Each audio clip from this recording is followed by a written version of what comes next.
You are about to enter the Red and Rev Sports Show experience.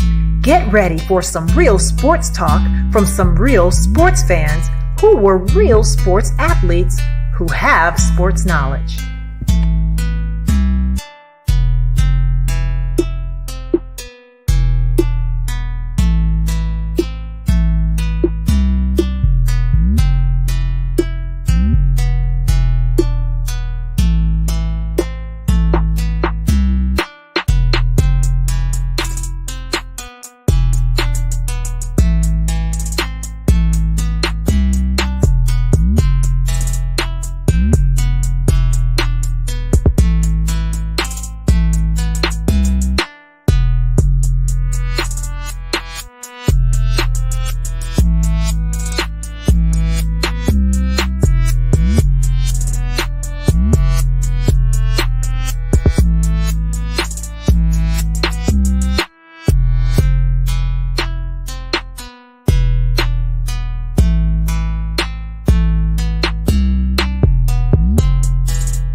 Oh,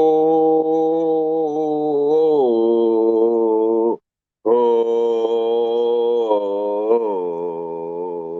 my Braves are back on top. Did you hear what I said? My Braves are back on top where we belong. It only took 26 years, but hey, who's counting when your team is pursuing greatness? Hey, well, welcome to episode 211, everybody. And if you ain't figured out, we definitely talking about the Braves today. What else we got going on this week besides my team winning it all? Well, look like old LeBron is all hurt again. I start calling him the Injury King now. Look like Aaron Rodgers don't got exposed. Look like Robert Sarver don't start his disrespect campaign. Look like Odell finally got his wish, sort of. We got plenty of NFL picks and reactions. We got plenty of NCAA picks and reactions. It is episode 211. My Braves, the world champs, not gonna waste any more time. Ready to get started. Episode 211. Braves are the world champs. Let's get started. Oh, oh, oh, oh, What's going on, everybody? Welcome to a great Braves edition of the Red Rev Sports Show. Red, Rev, and Coach, we're all coming to you live from the ATL. Shouty, where the Shouty. World Series champs do reside. We're coming to you, giving you real sports talk, because we are real sports fans who are real sports athletes who have what, gentlemen? Real Sports knowledge.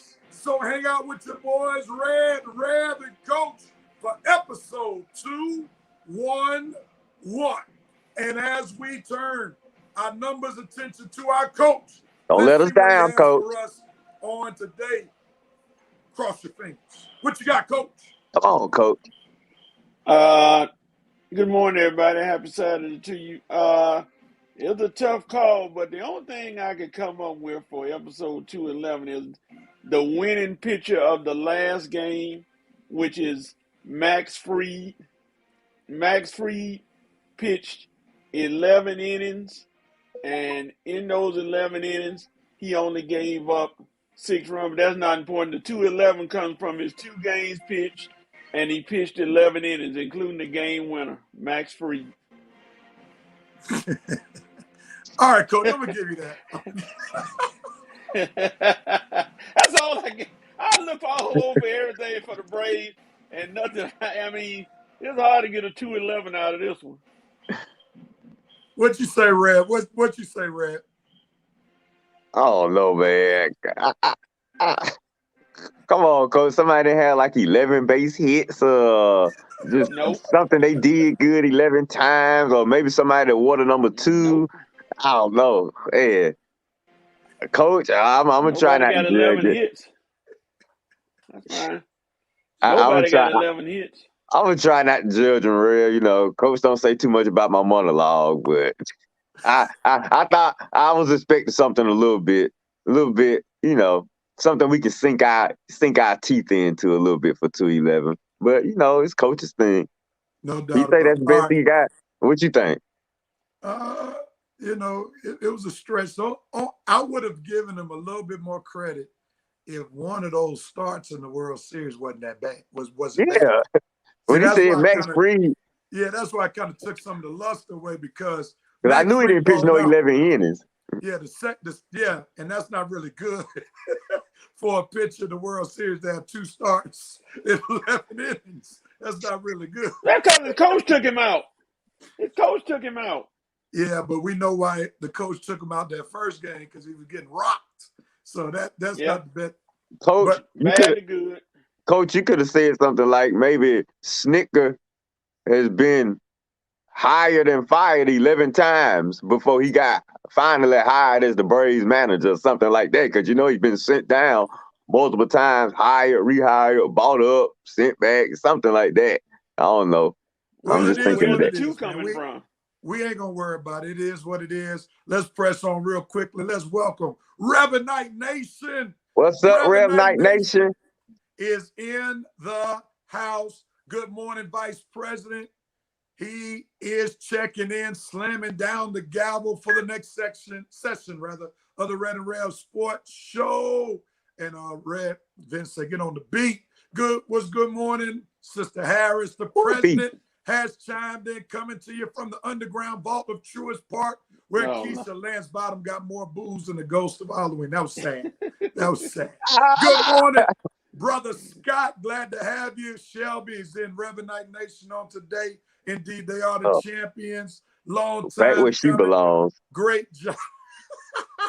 Good morning, brother. Hey, Rev. Donnie Rasa. What's up, Coach? Today is Shelby's birthday. Okay, happy birthday, Shelby. We have to pause real quickly and wish a happy birthday. Jonathan Russian, let's go. No diggity, no doubt. Good morning, brother Lance, who came on the bandwagon for the ride after the Braves beat his Dodgers. Yeah, Vincent Woodruff, great 211 reference to the Bravos, coach. We'll take it. All right, Vincent was cool. Shelby wasn't too impressed about what you did on her birthday. And there goes the birthday love. Lance Bilbrew, 211, armed robbery, as in Freed's arm robbed the Astros of their hopes and dreams like that one. Vincent Woodruff, 211 miles per hour, the speed off Solar's home run that's still traveling as we speak. Shelby says, great job. I don't know who she was talking directly to, but great job. Maurice Thrower, good morning to you, our Floridian. Maurice in the house tonight. Yeah, That's what I'm talking about. He went for the Astros, sucker. Oh, that's okay. Everybody makes mistakes. No problem. Brother Thomas Max Free will now enjoy the lemon pepper platter from Magic City. Extra sprinkles, no diggity, no doubt. Feels good to be an ATL, and no doubt. There's more birthday love for Shelby, and she's eating it all up. Thank y'all for showing us some love. Like somebody that loves attention would. I'm not down with the Jock Peterson movement, but the kids are. They love the beat movement, the Pearl movement. I can tell you, I'm not with Pearls. Yeah. And Freddie Freeman, you are not that right. There you go, Sam. He is off the non-clutch list. He is officially off the non-clutch list. Look, ladies and gentlemen, before we keep talking about the Braves real quickly, I had a chance to go chill at both parades. I went to the one downtown as well as at the Battery. Somebody else who has a birthday today was at the Battery, but they provided us absolutely no footage. Absolutely no footage of her time there. But we won't call her name. We'll just say she has a birthday. But nevertheless, Rev picked up her slack. And I just want to show y'all this video of Rev at the parade. It's about 4 minutes long. Give y'all some shots of what I got. And then also some young people who make us really feel old. Everybody on this platform, they were talking about how some of them weren't even born the last time the Braves won the World Series. So check this out. Rev at the parade.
Just means that, hey, from Atlanta, won. That's it. All right, so championship, what it meant to me, honestly, I've been a lifelong baseball player since I was 3 years old, and it really meant everything. My whole life, I was born in '98, so I didn't even get to see them go to the World Series really in '99. So this one really is special because the city finally got something that really means something, and kind of really shut their haters up. They curse, we can't hear about that no more. No birthdays. What this person team means to me, it means a lot because they haven't won since like the 90s, and this is like a big chance to like come back. So what it means to me, I grew up a whole Atlanta fan. Like I grew up watching the Hawks, the Falcons. So So, and I've always been a Braves fan. I played baseball as myself. So, the last couple years, we couldn't get past the Dodgers. So, I mean, we got past them this year. So, you know what I'm saying? Chop on. We won, baby. We won. Hi. It really means a lot to us because it's a new chance for the Atlanta sports team to get back on their feet and get back on well-known. And it means a lot to all of us because it finally means that we can have something and somebody, a sports team to aspire to be, and to actually, that they made the World Series is awesome. Okay, the Braves winning this championship means to me, the city of Atlanta needed this. After the Falcons folded, after the Hawks folded, even though Trae Young was hurt, it brings excitement to the city to know that, you know what I'm saying, the black culture can all come together and we can celebrate together this win. But I'm from Florida. I moved here, and I love the city. I embraced it, but go Braves. I'm from Atlanta, born and raised. I left for a little bit to go to college in Florida, came right back. So the championship to me means everything. I think the last one we won was 1995, 1996, something like that. I was like 6 years old, you know what I mean? So I don't remember that. So like I said, this means everything. Like coming back from all our, y'all know the curse of Atlanta. Y'all know, let's be real. 28-3, Georgia, University of Georgia, all that. Y'all know that, okay? So this means everything that we finally got that lifted off of us. I'm so thankful for the Braves. Hopefully we can run it back next year, in the future or whatever. Hopefully the Hawks and the Falcons jump on board too. We have everybody has new stadiums, arenas. So Run it back! Run it back, run it back. Thank you.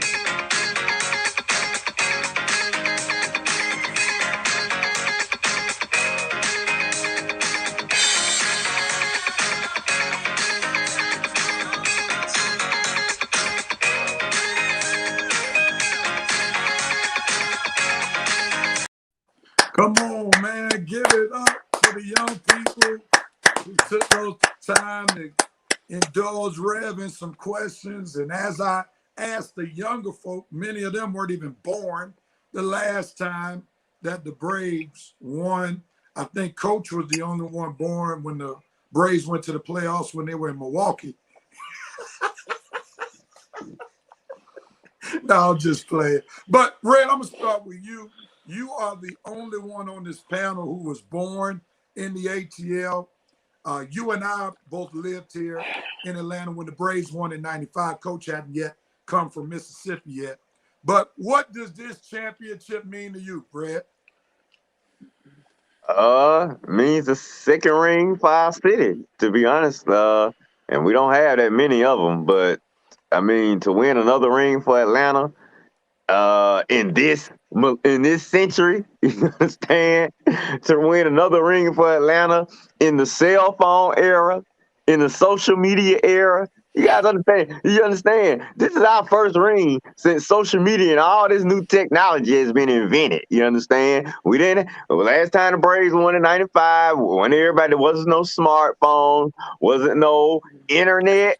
It wasn't no Facebook, no Instagram. And man, like they showed pictures of that old parade. I swear that it looked like one of Coach's old high school pictures. It was so old, man. So, man, it feels real good for the Braves for us to bring championship sports to the new century in Atlanta.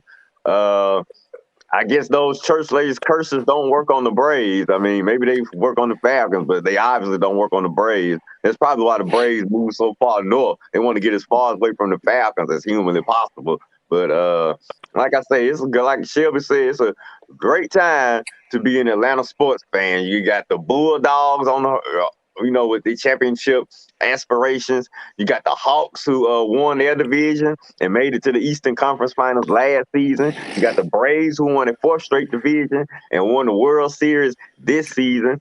Now, we still got the Dreams, pretty popular with a lot of the female sports fans in town. Of course, you got the Atlanta United. That's definitely going to be a big draw with soccer fans all over the city and all over the nation.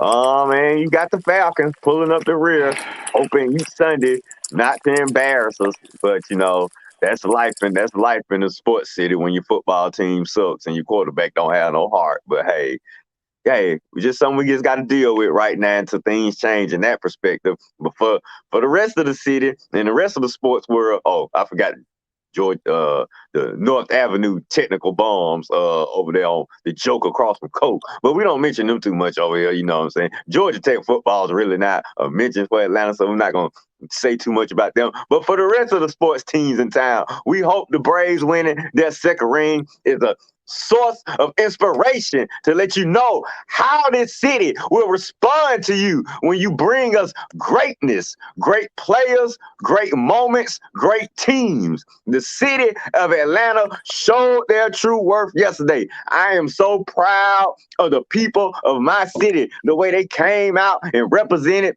downtown. Well, the way the Braves made it look like Atlanta Motor Speedway through the first parade, and then the second parade, woo, man, that better, I swear, real, that looked like a whole nother city, man. I swear, just looking at the pictures, I swear, it looked like early 1900s New York up in there, man. It was like the way, the buildings are so connected together in the battery or whatnot. It's like, man, it was just like, the Braves really did something putting that whole area together, man. I mean, it's like they built that whole battery surrounding for a championship parade, and man, they used every bit of it yesterday. So bravo to the Bravos for bringing us a second ring. Much love to the Braves. I love my team. I just love my Atlanta Braves. Thank you for not embarrassing me and disappointing me again. 2021 Atlanta Braves world champs, baby, and nobody can take that away. We're going to be talking junk for a while, at least 1 year strong. And like everybody said, 2 words, Rev, to end it. They begin with an R. Resign Freddie and repeat. No doubt. Coach, jump in there now. You pulled a fast one on us during the course of the show, because when we first started this show, you were a Chicago Cubs fan. And then by your going to games, and then when the Braves started shifting and showing some promise, you became a diehard Braves fan. I didn't know that. What does this championship mean to you, Coach? First of all, if I hear one more age reference, I'm going to come hunt down everybody who says, I don't care where you live. I'll come to your town and I'll track you down and do something to you. Now, back in the days, I was a real serious Atlanta Braves fan because my dad and my uncle brought me to Fulton County Stadium, and we sat up in the top corner of the stadium. And it was just amazing to watch those old schoolers like Horner and Murphy and all those guys. And I was just shocked just to be there and watch it. And I said, okay, I remember them old powder blue uniforms. Yeah, that was back in the days and how they used to play. And of course, we got introduced to the Braves where I lived in Mississippi through the Superstation. TBS. And that was all we watched. Yeah, TBS. Yeah, we watched the Superstation, and that was Braves. Every time the Braves come on, see, Thomas, that I can believe. Safe. You are not safe, Thomas. Maurice, be quiet. Let me stop. But what I really like, it's amazing that the Braves were a team of destiny this year. All right, Vincent, I'm coming. Team of destiny because of the 44. That number came up 3 times, which is amazing that Hank Aaron would see.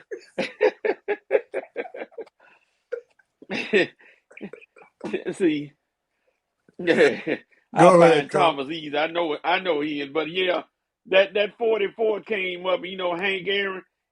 I just wish he had been around a little longer to see this championship. And his wife, I know it was emotional to her what happened. I know she was crying, but if he had stayed around just long enough, but we know life is not promised, so it's a good thing that Hank Aaron was honored with the 44s that came out of this series. And real quickly, Coach. Coach, you went all around the question. What does it mean to you? What does I thought that was the question. It means that the Braves are for real. You know, I was one of the ones who said that they would be here. I didn't say they'd make the World Series, but I said back in the days, y'all watch the Braves. Coach, So we talked about this before, Coach. Now, uh, to your credit, early on you said the Braves would make the playoffs, but yes, sir. you did not say that Alex Anthopoulos would make 4 trades that would revamp the entire outfield so that the Braves would be in better position to win the World Series. You did not say Rosario would be on the team, Soler would be on the team. So we're going to give you some credit, but let's not act like the team that we gave up on is not the team that won the championship. Let's be clear about that. But go ahead. Well, like I said, I didn't give them the World Series. I said they make playoffs. I can admit that. I wasn't going to give them the World Series, not the way that team was constructed. So, you know, here we go. That's all right. I'm going to stop. Good job, Braves, because I got a list I got to make. Well, for me, man, Oh my God. this championship helped heal me because I was really scorned and burned by the Falcons giving up that 28-3 lead. So this provided healing. It didn't help where Georgia Bulldogs came back shortly thereafter and gave up a championship when they had that thing won against Alabama. So I'm done. I'm done with Matt Ryan. I'm not wasting my time engaging in debates. What I do know is the Atlanta Falcons will not have any reason to plan for a parade anytime soon until they finally have the quarterback of the future on their team. And that person is not Matt Ryan. So there's no need to talk about parades for Atlanta Falcons until there's a quarterback change. And let's go ask this question. I asked it on Facebook, but let's go right here and ask it. And the fans can jump in. What team from the ATL will have the next parade? The Hawks. The Hawks. Tell us why. Because they're the next best team after the Braves. I'm saying, I think everybody know that. Like you just said, the Falcons ain't winning nothing. And the Bulldogs, they in Athens, so I'm not giving them Atlanta. And the Dream ain't winning nothing. And I don't think the soccer team, I hope the soccer team don't win again before the Hawks win. So I guess I'm just going on what I want to happen. I want the Hawks to be the next team to win. I'd love to see Trae Young and the fellas ride. Hopefully they ride through the real downtown Atlanta. They don't have to drive to Cobb County, if they actually have a Hawks parade. So they actually stay right there in the middle of Atlanta. So I think the Hawks, if they keep getting better, often they keep coaching them, they might be the next team to win the ring. Or for all we know, it'd probably be the Braves again. I mean, if the Hawks can't win the next year, the Braves are poised to repeat. This season, next season, they bring Freddie back, and with all the other players we got under contract, Braves pretty much gonna be running things for a while, as long as they keep doing Brave-like things. So it'll either be the Braves repeating, or it'll be the Hawks. Like you say, I ain't not even thinking about the Falcons and Super Bowl right now. I ain't delusional. I'm realistic. Not like 60% of the Falcons fan base. All right, Coach, jump in there. What team were in the ATL? And we're not going to put Georgia in there because they're in Athens. So what team from the ATL will have the next parade? The Braves. Braves will be back. None of those other teams are going to win a championship. They'll get close, but it'll be the Braves coming back. You add Soroka. You add possibly the DH where they can keep some of those players they got now. And you bring Acuna back. And then what was kind of disrespectful, I looked at ESPN, who had a list of the top teams going in the next season, and had the Braves at 7. I said, what? 7? Behind some of those teams that I saw? No, that was really disrespectful. I mean, not because they just won the title, because what they just did and what they could have in return. And so you put them at 7th. I guess they base it on record because they only won 88 games, which was not even a basis. But they should have been higher than that. But the Braves will be back. They got a lot of expectation, but I don't think the fans are gonna be too mad at them because they're gonna be back near the top. So I would say the Braves. I'm gonna definitely say the Braves because of Acuna coming back, Soroka. Hopefully, he can stay healthy. And imagine having his arm, and if he can stay healthy, you got Soroka, Morton, Ian Anderson, and Freed. That's a great four. Yeah. Who was there the whole time? I didn't even know Soroka was in the bullpen the whole playoffs. I kept wondering who that tall guy was with the blue pullover, but I didn't know Soroka got his hair cut. See, I was still looking for him with the long hair. Yeah. So it's definitely Braves. I think Hawks fans would do well to temper our emotions. We have to remember the Hawks made a great run in an injury-plagued year. And I think we might have too high of expectation. Do we expect them to make the playoffs again? Yes. Do we expect them to possibly make the second round again? Yes. Winning a championship, it ain't really going to happen right now. They're too young. They need some more experience. They need another person who can put the ball in the hole with consistency along with Trae Young. So they got to make some tough decisions. Are you going to keep Bogey? You're going to keep Cam? These are the decisions that the Hawks have to make. And until they can flesh some things out, we won't see the Hawks making any real noise in terms of championship noise in the next 2 to 3 years. But the Braves are set up for long-term success based on if they bring back at least 2 out of the 4 guys they traded for. And I'll ask this question real quickly. Which 2 out of the 4 players that the Braves traded for that you want to come back? For me, it's Soler and Rosario. I'm not too keen on Jock Peterson. He's flashy. It was cute, the beads, but he can go somewhere else with that act. And Duvall, we probably have the best chance to keep him because the Braves still have his rights and they can negotiate with him. Adam Duvall. Oh, yeah, Duvall. Okay.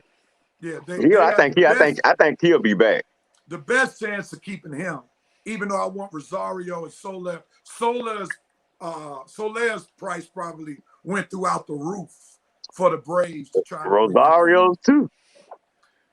Rosario, I think he might have cooled off a little bit in the World Series, and his number may have come down just a little bit.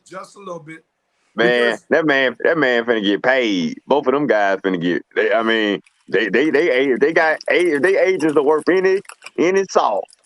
Both of them about to get paid. Now I'm hoping the Braves open up them checkbooks a little bit, stop being so tight.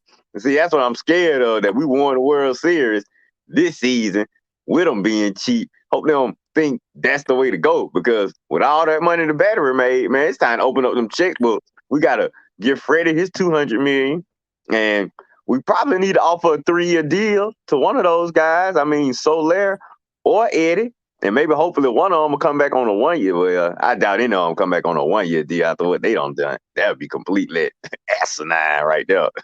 But I'm hoping we can keep one of them, Acuna.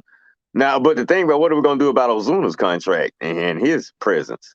Well, that's a big thing too. I think the Braves are going to find a way to try to sever ties, because his brand is toxic to the Braves right now.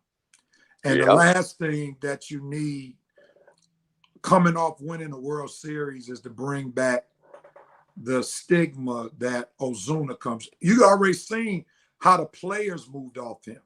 Remember when they used to get a hit, it would be this.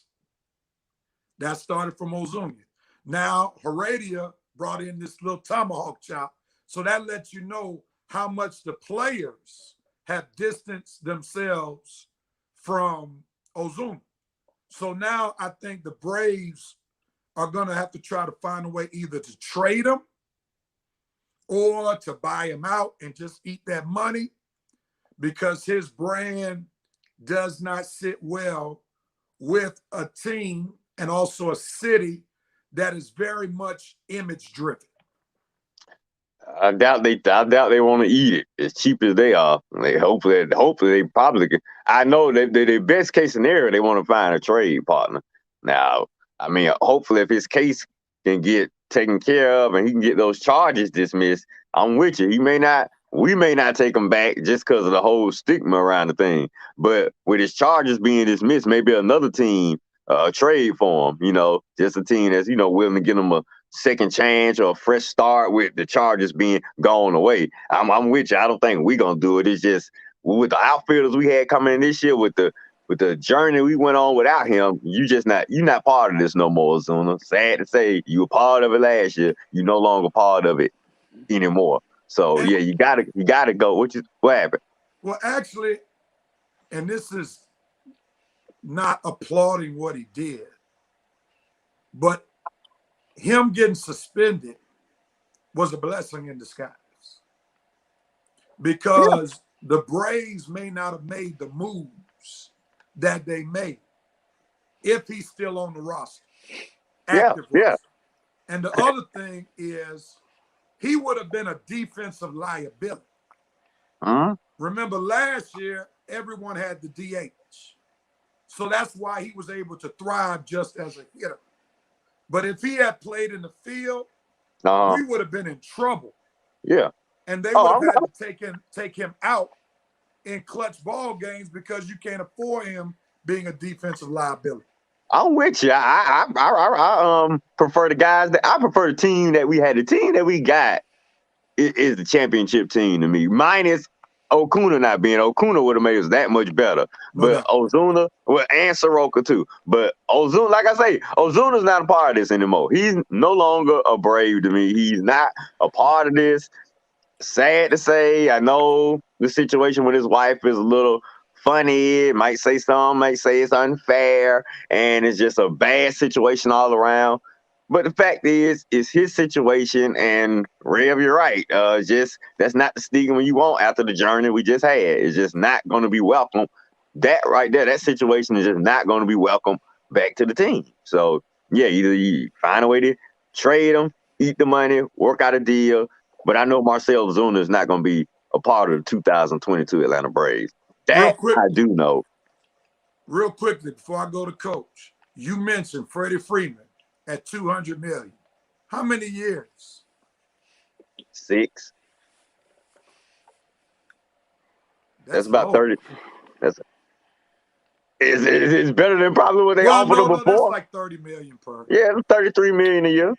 About 33 and some change. You think Freddie can hang on and play at a high level for 6 years? I'm saying, now look, you know how it is with players like Freddie. Now the last couple of years probably gonna be the worst. I'm saying, you know, Rev, how it is in baseball. That last year or two, we probably ain't gonna get the real Freddie Freeman. Or who knows? We don't know how he may age. He might age. Some ball players, look, in baseball, some ball players age. You just can't never tell how they age. You got look at Nelson Cruz, guys in his 40s still hitting 30 plus 40 home runs. So we just don't know how Freddie's gonna age. I hope when he's 37, 38, he can still, man, if he can just give us 25 to 30 home runs at that age, I'll take it. But we mostly paying for his presence in the clubhouse, his leadership skills, and just overall, he's the captain of the team, so he's going to get a little bit more money just for being that. You see what I'm saying? So it's not just based on production totally. It's based on everything he brings to the team. Okay. Now, with that being said, I love Alex Anthopoulos because he showed us that just because you have longevity doesn't mean you're guaranteed a big contract. I like the fact that he made Freddie earn his contract, because he could have signed Freddie to an extension. Now, granted, the money is probably going up because Freddie had a very good postseason, but he just didn't give minus him a them 7 straight strikeouts. Yeah, exactly. He just didn't give him a contract based upon, because Freddie been here forever. So I love Alex Anthopoulos. Now, this guy's playing chess while a lot of these other players playing GMs playing checkers. And one thing I like about him is I think the amount of years that he's willing to give Freddie will be based upon if the NL adopts the designated hitter. I think that's gonna happen. Yeah, but I think he's waiting to see that happen because I don't see him being inclined to give Freddie 6 years without a DH, without the DH coming into the NL. And that's what I like about Double-A. He is methodical, he's strategic, and he thinks straight. He thinks straight. All right, Coach, real quick. Who's the starters in the outfield for the Braves opening day? Rosario, Acuna, and Duvall with Soler at the DH. Okay. Acuna won't be ready by opening day, I don't think. They're saying June, but we never know. Yeah. We never know. They're saying June. If he's not there, then of course Soler there. If he's not there, it'll be Pache probably. Oh my goodness. Yeah. When are we going to get tired of the Pache train? Well, they got to hold on to one of them until Acuna get back. Brother Curtis, and he had proven himself in the regular season. He didn't prove himself in the postseason until this year. So let's be clear about that. Let's be clear about that. Good point, Red. Red, you're not ready to give up on the Pache experiment? I'm ready to give up. I'm ready to give up, but the fact with Acuna injury, him not being ready, he's not going to be ready for the start of the season. I doubt I'm saying we need 3 outfielders to begin the season. Ozuna's not going to be here. Acuna's not going to be ready. You're probably not going to re-sign all 3 of the guys you bought in. Definitely not going to bring Jock back. So that leaves what? Soler, Duvall, maybe Rosario. You maybe have 2 of them. So I doubt the Braves going, well, they might. If they trade Pache, then you can bring up Drew Waters or, Rev's little cousin, Michael Harris. You were about to say his son. I know you were about to say his son. Bring up Rev's little brother, Michael Harris. Maybe he try him out for a while, but they have options. I just don't think Acuna gonna be ready opening day. But yeah, of course, if we can get a big time starting pitcher, some extra bullpen help for Pache and Waters, I'm been ready to move on for those guys. I don't think they're a part of our future at all. And because here's the thing. If you re-sign, if they happen to bring back Duvall. Now, Duvall's up in age, so that may not be a reason to get rid of Pache. But if you bring back Rosario, and you got Drew Waters, who we haven't seen yet, he's supposed to be the stud. Then let Pache go because we need more pitching. We need more starting pitching. I'm not in favor of all these bullpen games in the playoffs. Like this I've never seen. Like Milwaukee was the first team that I remember recently who started all these bullpen games, and now that's starting to be more of a trend, and that's dangerous. Hate that. It's dangerous. Yeah. And really, what starting pitchers don't understand, their value is decreasing because you had the Braves bullpen pitch more innings than the starters did. Actually won a couple of games with the bullpen games. Exactly.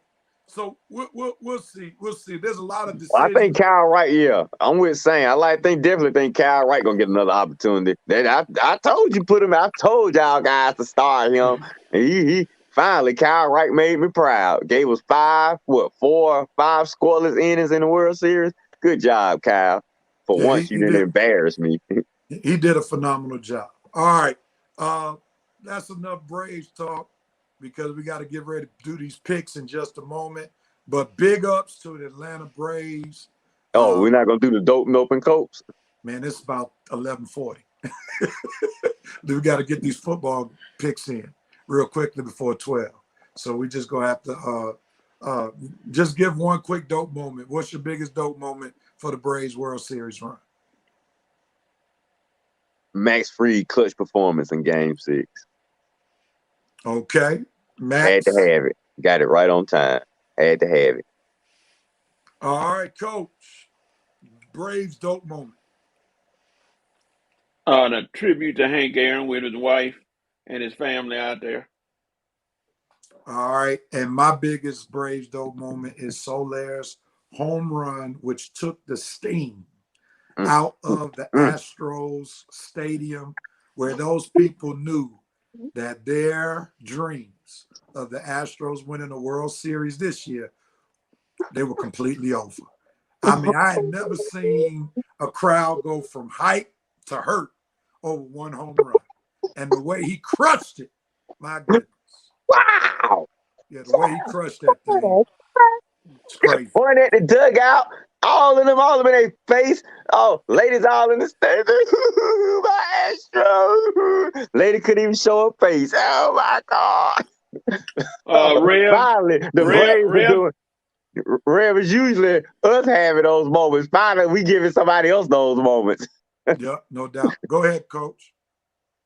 It's good. It's good that his ball finally landed. That way the Braves could make the parade. It's good that it finally landed. They found it, so they can make the parade. Good, they could able to fly home. Vincent said we'll see it in 2062, Coach. So he said it ain't landed yet. It's on Mars. It's on Mars. Yeah, man. Astros can't win without cheating. Hey, brother Ethan, man, watch your language, bro. We watch your language, man. Yeah, we don't mind you commenting, but just make sure you watch your language. All right, let's get ready to shift gears real quickly. And man, this has been a wonderful time as an Atlanta Braves fan, Atlanta fan. I'm much better now that the Braves won. If the Braves had gone to a game 7, boy, you talk about a state, a city that would have been had full-fledged anxiety. It would have been terrible. So I don't think I could have handled. Let me say two more things. I'm gonna give a note moment was Tyler Maxey getting arrested outside the game. How in the world the policemen don't know who Tyler Maxey is, thinking he a fan that just jumped on the bus? Dude, that's a note moment to that cop right there. As much as after what Tyler Maxey did in the playoffs, how you an Atlanta cop, especially working in Cobb County, and you don't know who Tyler Maxey is? Man, you should be fired. I ain't talking about defund the police, but defund that particular officer right there. But I mean, bump him down to patrol status or put him in a mail room somewhere. How you don't know who Tyler Maxey is? And we gotta cope with Dusty Baker still being an all-time winningest manager with no ring. But that's thanks to our Braves, though. But that's Dusty got a 1-year contract extension, so we gonna repeat, so he ain't gonna win it again next year. He'll be back with the Astros next year. All right, I'm done with the Braves. I just had to get that in. I hate it, man, coming up with all those comments, and I ain't get a chance to say them. So Red was rehearsing in the mirror, so he just couldn't help it. He just had to cut it. Red, that was a good one. I see you trying to throw that little low blow shade. Just couldn't help it. All right, man. Let's talk real quick. There's some college football, and we'll make our picks in 3 minutes. Real quickly, we know something took place last week, and it hurt all of us in our standings. Is Khaki Pants done in Michigan? Is Khaki had a double-digit lead, let brother Mel Tucker beat him for the 2nd straight year as Michigan State beats Michigan. Is Khaki Pants done in Michigan? Coach, we'll start with you. Your thoughts?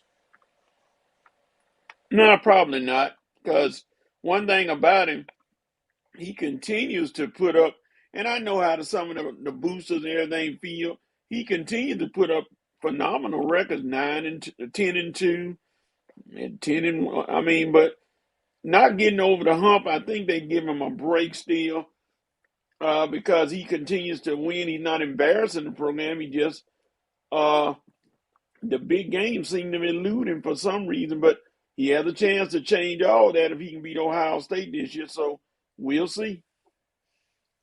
All right, Red, is Khaki Pants done?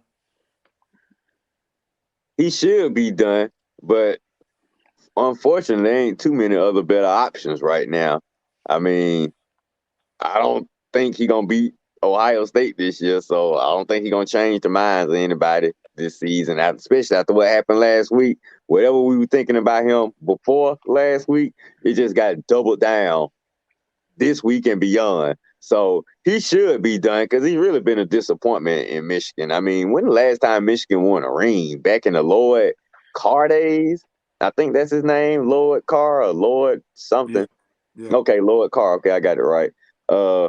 And like I tell you what, but like Coach said, they'll probably hang on to him until a guy like Charles Woodson, Tom Brady, or Desmond Howard express interest in the job. Until one of those bigger names express interest in the job, he's probably safe for right now. I don't see Tom Brady being the head coach of Michigan. I don't think Charles Woodson want to go that route. You better hope Desmond Howard don't get a kind of coaching inkling. I'm telling you, the next big alum that wants to coach football at that school, Harbaugh is going to be on the unemployment line. So khaki pants, you safe until the next big alum express interest in that job. But for the meantime, like Coach said, he might survive because he's not doing completely terrible. But for the expectations for that program, yeah, you're not really getting the team over the hump. You know what I'm saying? Like you say, you have a losing record. I didn't even realize he had a losing record against Michigan State. You definitely have a losing record against Ohio State. Those are the two biggest games you could possibly play during the season, and you're not really winning them on a consistent basis. So like I told you earlier, yeah, he should be done, but will he be done? I just don't see no better options out there right now. So until a better option emerges, he'll probably be safe. Or until another AD comes in and they're not on his side or they have somebody else they want to bring in, then he's really going to be in trouble. So, well, time will tell. Just keep your resume updated, khaki. What'd you say, Rev? Time will definitely tell. Yeah, time will tell. I mean, if he beat Ohio State this year, it might buy him a few more years. But like I say, I don't see him beating Ohio State. If he beats Ohio State, it's going to give him about 3 more years. Yeah.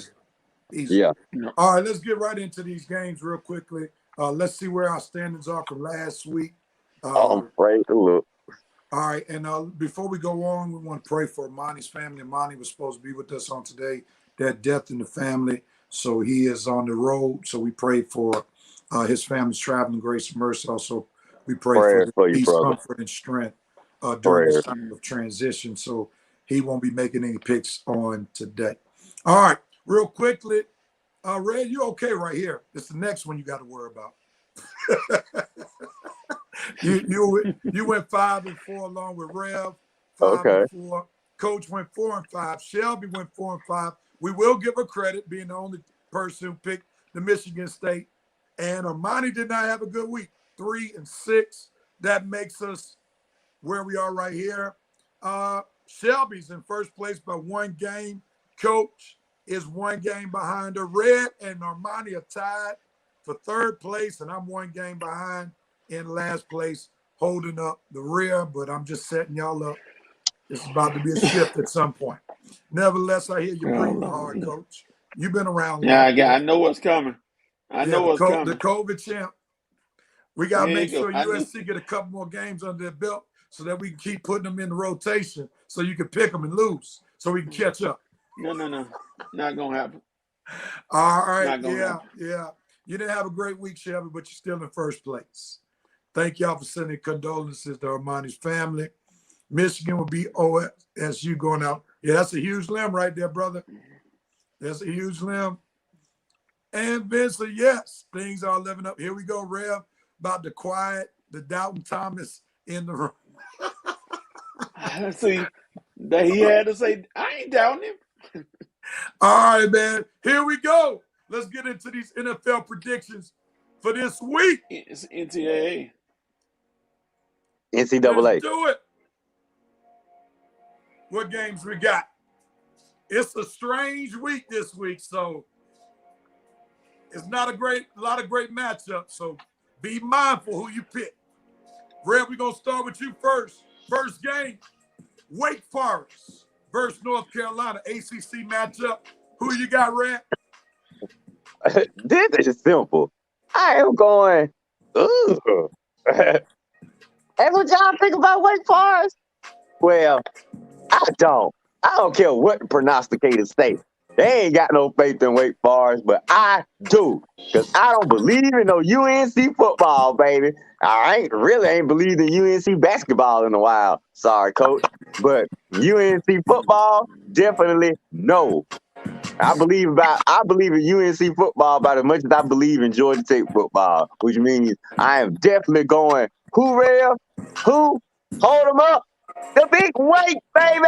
West side in the house. I'm going Wake Forest, the old Tim Duncan school. Wait, I don't know when they got a football team, but hey, you in eighth, ninth place in the country, so you doing something right. I'm going Wake Forest over the unranked, overrated UNC Tar Heels. Talking about football, coach, not basketball. UNC Tar Heels are going down today. You see Shelby going with UNC, so she's made her pick available to everybody.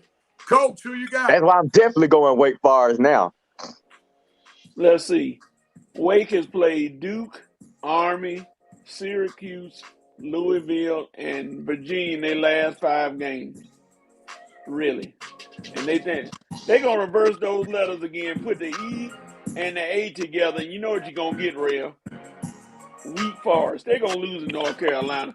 Sam Howell has already said he's coming back, and he's going to take Wake Forest out. They've been putting up a lot of points on people, but they've been giving up some points too. Like that game against Army. Army 70-56. Really? Army?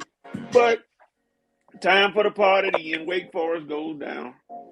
All right. So Coach is siding with Shelby. Red is by himself because I'm going with UNC as well. I don't believe in Wake Forest. Man, I can't Wake Forest ain't that good because of their weak schedule, and I like the way Coach put that out there. So I'm definitely going UNC with Shelby and Coach. On to the next game. Shelby taking a guess. Coach, Michigan State versus Purdue. Who you got, Coach? Didn't Purdue get in the top 25 at one point, and they already gone? Michigan State. No diggity, no doubt. I'm rolling with Brother Mel, the former defensive coordinator for the UGA Bulldogs, or assistant defensive coordinator, whatever he was. He knows football. Mel knows football. I don't think they'll have a letdown after that big-time victory against Michigan last week. So I'm going with Michigan State as well. Coach, who you rolling with? I'm sorry, Red, who you rolling with? I'm rolling with Mel. Mel is the man. He is top dog. After that comeback against the Khaki Pants last week, ain't no way I'm down Mel again. Not in a game like this. Now, is his assistant coach named Danny? Are they doing the Mel and Danny thing? Or no, just play it out. But seriously though, I'm taking Mel Tucker, man. He really impressed me last week. If LSU got any inkling of hiring that guy, do it, because he definitely looks like a SEC type football coach. Mel Tucker is my guy over Purdue this week. Shelby's going with Michigan State as well, so that is unanimous. On to the next game, Penn State versus Maryland. It's on me. I'm going with Penn State. I don't trust Maryland. They had a good start, but they're not having a good finish. And I like the way Penn State played against Ohio State, even in a losing fashion. They gave them a matchup. They did not bow down to the Ohio State ring. And I believe James Franklin will get another W before he takes his coaching talents on to USC. So I'm going with Penn State. The Sports Bay is going with Penn State as well. Red, who you rolling with? I'll take the nervous James Franklin over an unranked Maryland team. I mean, Lord Franklin, if you can't beat Maryland, then you don't deserve to win anything. So he will beat Maryland this week, only because they're unranked and they really not the better team. So Franklin, Penn State this week. All right, Coach, you see they got two people predicting an upset. Are you going to go with the president or the governor? And the governor? Who you rolling They actually with, think Maryland. They actually think Maryland is going to be.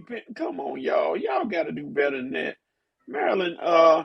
They may score 55, but they'll give her 85. I'm going Penn State. All right. So it's unanimous Penn State all the way around. Sports Bay will go first this time. She's going with Oklahoma State to defeat West Virginia in a Big 12 matchup. Red, it's on you. Who you rolling with? Oklahoma State. Any reason why? No, wait a minute. What game we doing? It's on the screen. Oklahoma State versus West Virginia. Yeah, I got you.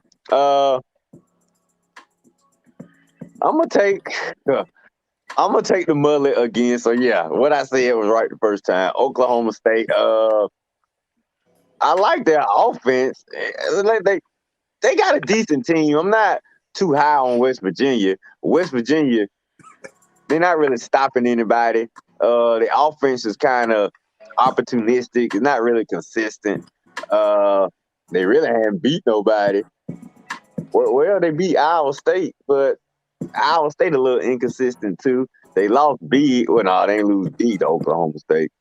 Look, I'm gonna take Oklahoma State just because they should be the better team in this game.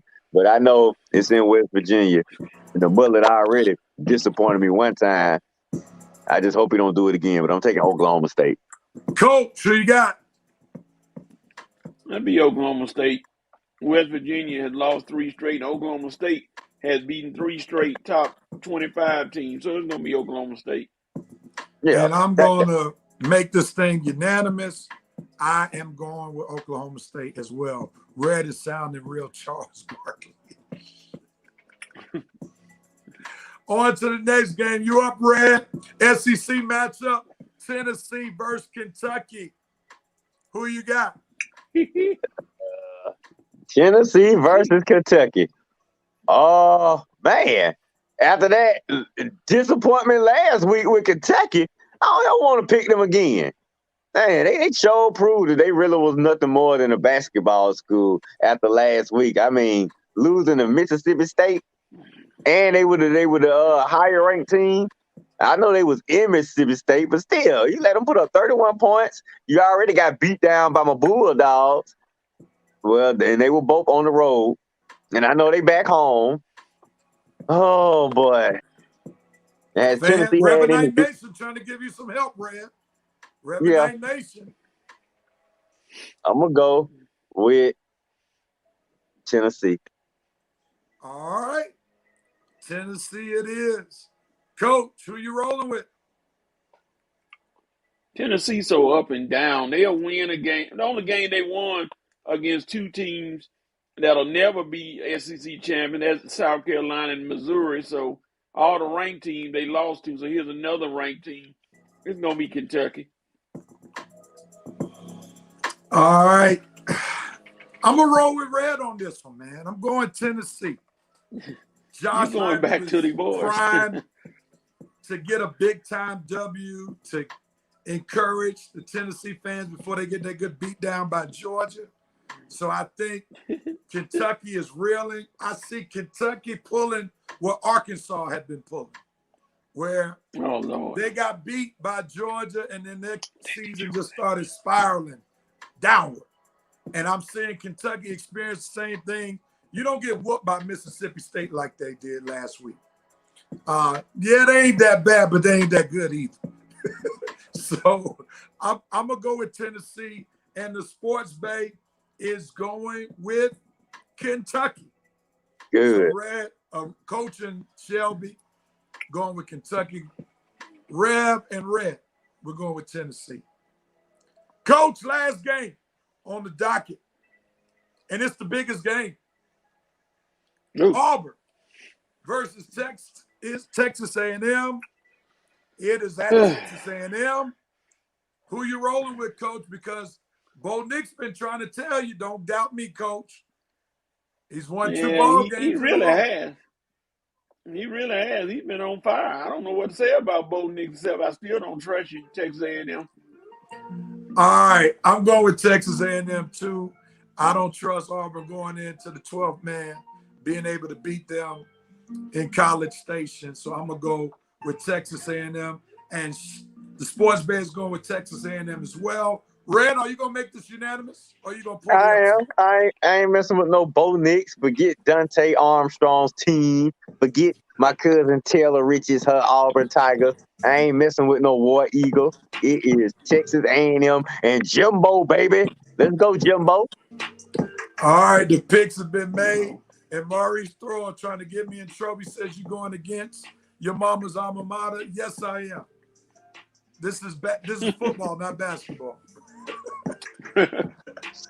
All right, that concludes our NCAA predictions for this week. We'll be putting them on the screen in just a moment after the show. If you want to put your picks down with our picks, feel free to do so. Right there, that leads us to halftime. It is officially halftime of the Red and Rev Sports Show. So we have had a good first half, but hang out with your boys for the second half of the Red and Rev Sports Show. It's going to get live.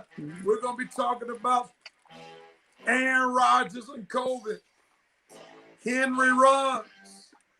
We're talking ODB, and not the rapper, but the football player who's no longer with Cleveland as of Monday. And we're going to talk some Laker talk. And we're going to talk some Phoenix Suns talk.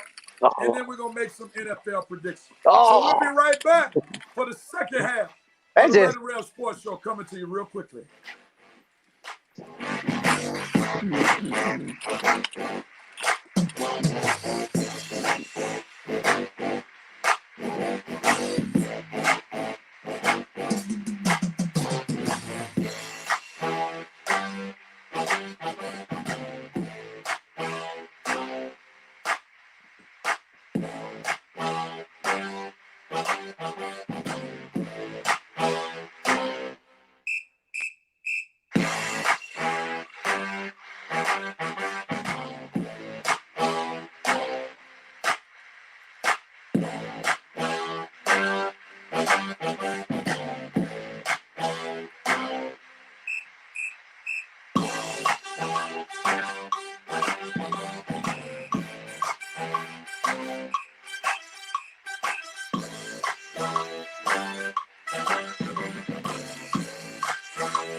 And we are back for the second half of the Red and Rev Sports Show. We hope that you all have enjoyed the show thus far. Feel free to continue to post your comments, for you all are a very integral part of the Red and Rev Sports Show.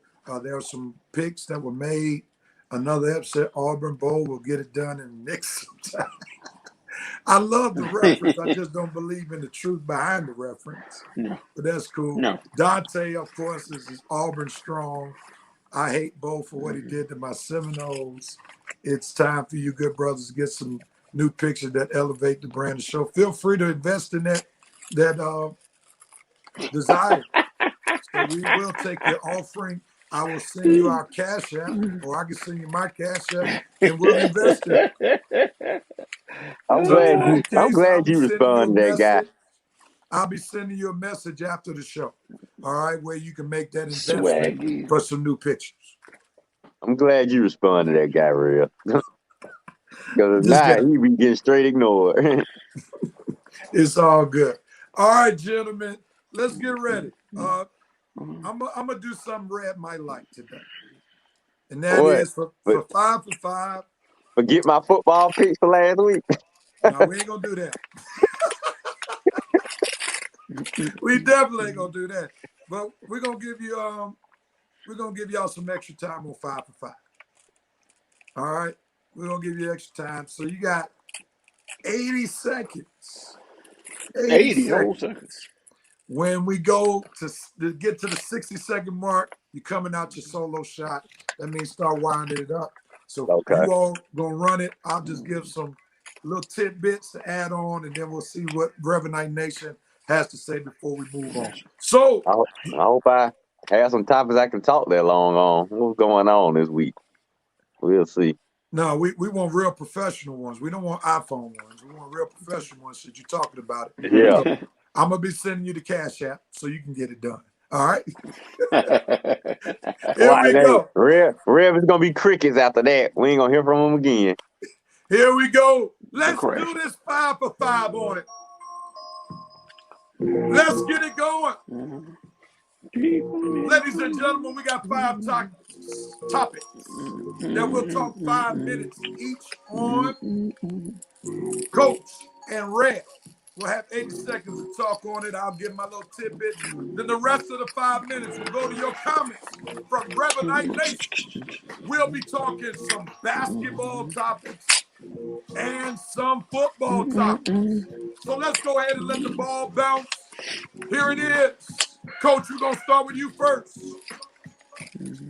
Should the NBA scorch the Suns owner for his racist remarks? Go, Coach. Now, I'm wondering, do they have actual proof of him saying that? Because if they don't, I know they're going to investigate. And if they find out he has some racist comments, see ya. Gotta go. Can't have that in 2021. Have a nice day. Hug yourself and go. I don't know what you're going to do after that, but if you are making racist comments and other kind of comments, got to go. Red, what you got, man? I agree with Coach. If they find some proof on this guy, you are done. Now I don't know how much proof Earl Watson counts as, because he said the man used the N-word repeatedly in front of him. Now, I don't know how Earl Watson didn't knock this guy out, but that would explain why he abruptly left his job, because I don't think they wanted to fire Earl Watson at the time. So that explains that. But this guy got to go, man. Honestly, I really think he got to go. I've been feeling kind of funny about him for a while now. Now I see why. Chris Paul, I don't know what it is about you, boy. You sure do attract racist owners, man. You need to do your homework, Chris Paul. Some of these owners you be choosing to play for, buddy. But like I say, I'm going to let them investigate. But once they get evidence of anything, like Coach said, he's out. All righty. I'm interested to see what else comes out. I don't think right now they have enough to remove him. So I think they definitely need to do some more investigating. It sounds like somebody right now has some sour milk towards the owner. Yeah. And they're trying to really push to get him out. So the NBA is going to walk a fine line, because there's not that definitive statement that's on record, on tape, on the email that can justify him being put out. So I think we got to stay tuned, because they need some more information before he can be moved out. Yeah, you got to find that evidence. You get some evidence, I think he's gone. Yeah. Vincent Woodruff said Donald Sterling just sent a wellness checkup for Sarver, if proven to be. You've done, Robert. Yeah. Real quick, since we got some more topics. Red, this is what Jerome K said. Rev, Coach, I'll donate for y'all. Rev can panhandle. Pick up. I'm not surprised at all. That's your boy, Rev. All right, real quick, before we go to this next 5 for 5, Coach, if you could do us a favor real quick, if you could lower your camera so the writing won't be in your face. Do it a little bit more. Yeah, there we go. A little bit more. All right, we want to see that face of yours. I'm sure your mama from Mississippi may tune in, and she wants to see her baby. That's my baby. She did. 2 weeks ago, she did. All right, so we don't want her baby to be cut off. On to the next topic. Here we go. 5 for 5. Let's do it. LeBron goes down in LA. What does that mean for the Lakers? Red. Go. means nothing good right now. As you can tell by our games of the night, it's very difficult for us to close out games in the fourth quarter without LeBron. Sometimes difficult with LeBron. Without LeBron, and we got to depend on that West bomb, you better believe it's going to be hard and difficult and honestly unwatchable to me, man. That game against OKC the other night, I just couldn't believe it was like deja vu all over again. Uh, Lakers got to do better down the stretch in the clutch. They have got to have better communication. They have got to have better poise and better chemistry during the stretch and down the stretch in these clutch moments in fourth quarters. Right now, this Westbrook move is just not working out right now. I'll see. I mean, I don't want to poo-poo because I know it's early right now. But if you had to ask me, Lakers need to start thinking about a mid-season trade or something. I can't believe Damian Lillard declined to come to LA. Why would you decline to come to LA, Dame? God, you stuck in Portland, and now we stuck with West Palm. God, hate this for my team right now. I just hate it. Coach, LeBron goes down in LA. What does that mean for the Lakers? Nothing much right now. It's early. They played 9 games, 9 out of 82, 9 out of 82, and everybody's wondering what's going on. He's only out for a week. Only out for a week. You know, and I'm trying to figure. Well, I'm still trying to figure out what caused them to lose the game the other day when they had such a big lead. They got outscored, and you know, AD had a good game. Westbrook had a good game, but they got 1 point from DeAndre Jordan. So I don't know if he's going to start. I still don't know why Bazemore is starting, but you know, I guess they'll move him out of the way after a while. So it's too early. It's just 9 games. All right. I will say I watched the end of the OKC Lakers game, and let's just say I can see why there's questions, especially from Red, about Westbrook down the stretch. He made a crucial turnover when he had a chance to tie the game. And then he had the last shot that he was unsure to take. He was trying to get the ball to Melo. Melo couldn't get open. And then he just jacked up a shot to try to tie the game. And if he's going to be out there, he got to be more confident in his shot. If you're going to take it with some confidence. Miss with confidence if you miss it. But I can see why there can be some questions with Westbrook down the stretch. Because right now, he's not even as confident in himself right now. He's pressing too hard. So maybe, just maybe, he'll calm down. Here's some comments real quickly. Means Mr. Triple Double is going to have to prove his worth. This will be an interesting experiment in the weeks ahead. Better defense, Lakers. Lexus Hill, y'all should have at least been able to beat OKC without LeBron James. LeBron won't be out for long. Coach, it would only take second to wreck a Lamborghini. The Lakers are giving Westbrook a week. You the comment, Coach? Huh? Oh, I'm looking at something now. Yeah. You know, it's amazing how everybody, wherever they want to blame Westbrook, but I'm looking at this stat line.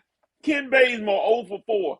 DeAndre Jordan 0 for 2. Rondo 0 for 4. Ellington 1 for 6. Malik Monk 1 for 3. You got to have some contribution from somebody else. You know, it's nice to wait till the fourth quarter to blame him. But golly, you had the lead. I mean, all these other guys can't make a shot, and they're gonna put it all on him. And I know he has rough moments, but still, you can't wait to the end of the game to say that caused you to lose. They had that lead for the longest. He didn't cause them to lose that lead. Red. Not by itself, at least. 30 seconds, Red. 30 seconds. Yeah. To respond to what Coach just said? Yes. No comment.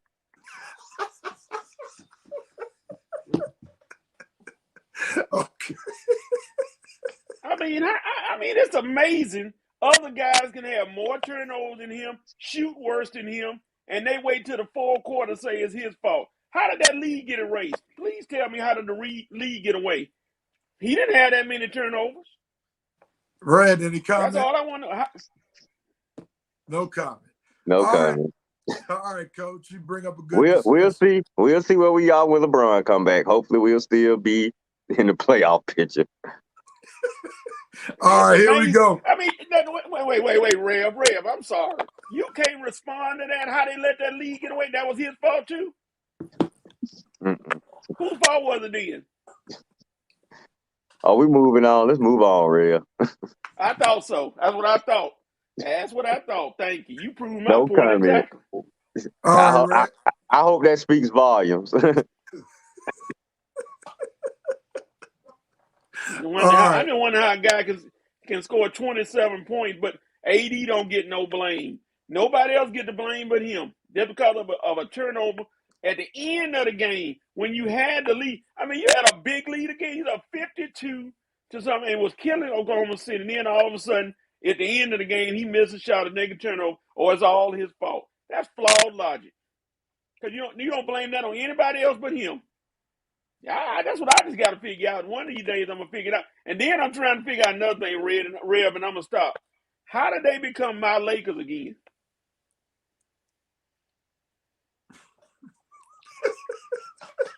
What? He referencing you saying last week that they weren't your Lakers right now. As long as Westbrook on the team, yeah. Look, Lakers gonna always be my team, but we all know that guy is killing my squad right now. So I'm just waiting for LeBron to come back. Hopefully I don't have to keep dealing with games like that. LeBron, hopefully. That's what I'm saying. Look, I'm having to depend on LeBron to save me. That's how bad it is right now. Well, that's not bad, though. That's not bad. LeBron. Yeah, but I'm saying, as far as my past, though, my past being a LeBron hater, now depending on him, say, I will say this, though, Real.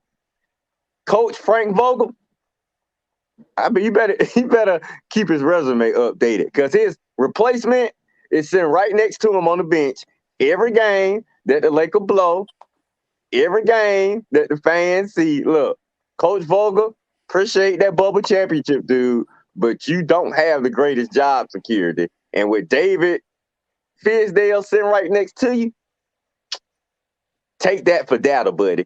Just take that for data. All right, gentlemen, let's get back to 5-5, and we're going to be 5 minutes. We let Coach defend his boy. Yeah. That was past the 5-minute mark, so we understand how Coach gets passionate about defending his boy. I get tired of the jokes. I mean, the fake. I mean, it's ridiculous. Okay, go ahead, Rev, because that's flawed logic anyway. So, why listen? All right, let's roll. 5-5. We're going to football, pro football, that is. Aaron Rodgers and COVID has come out that he is not vaccinated, even though he said he was immunized. So, Coach, what you got, man? Well, if you lie, you know why they allowed him to get away with it, because they didn't want to lose it. They allowed him to say that. Look at their record with him. Look at the record with him, Aaron Rodgers out there. They allowed him to say he was vaccinated, even though he lied and he wasn't. So now, all they're going to do is say, hey, man, go get the shot or something, and then we'll be all right. So it's all a smoke screen. The Packers let him do it. They knew. So Rodgers got away with it. Red. Yes, sir. It's on you, brother. What's the definition of immunize? Make immune to infection, typically by inoculation. The vaccine is used to immunize people against diseases. So, Aaron, Skeet Rodgers, with your slick and sly self, you lied, man. You just straight up lied to us.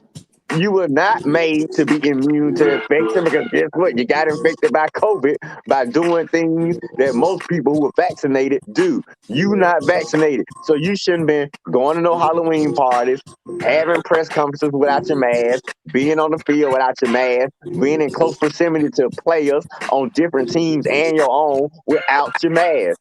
Aaron Rodgers got exposed, man. And I can't believe I'm saying this because I'm a big fan of his on the field. But off the field, you've been exposed, and I'm losing a lot of respect. Not a lot, just I'm losing respect for you because you sure talk a good game.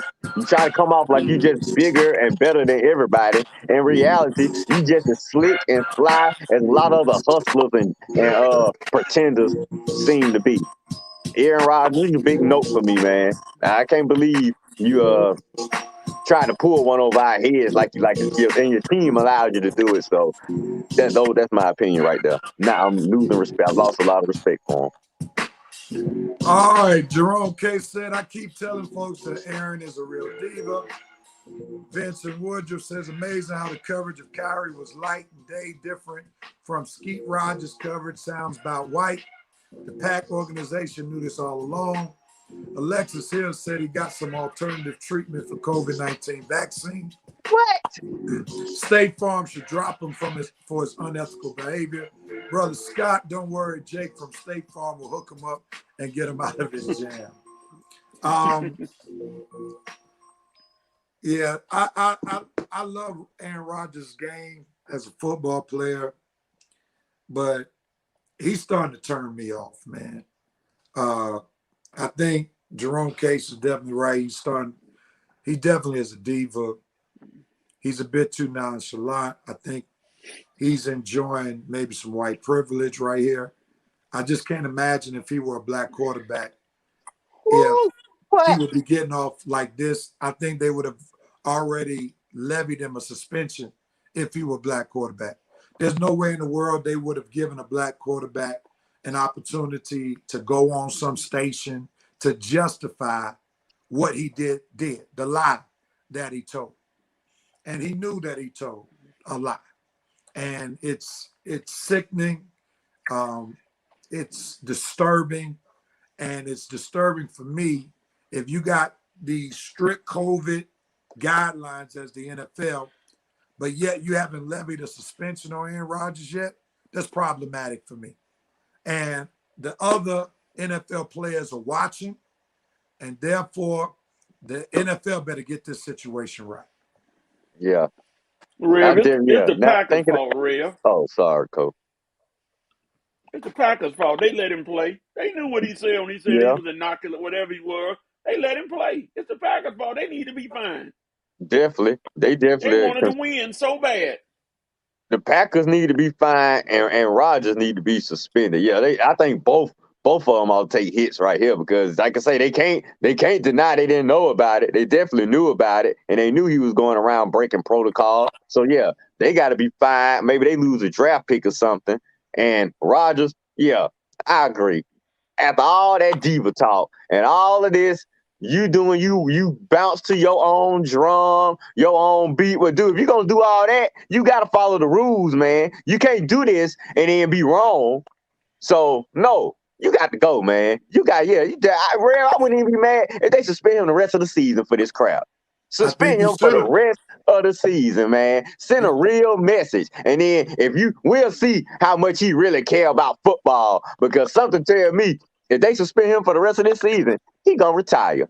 He gonna retire and goodbye. We won't have to hear from your lying diva butt again. Because you have really been exposed like a lying SOB right now, man. I really want to go in hard on you, but we got to respect the FCC. But man, this is bothersome, man, because you putting other players at risk. You whispering in Kyler Murray's ear. You going to a Halloween party. You putting 10, no matter how many number of players you are putting in jeopardy because of your,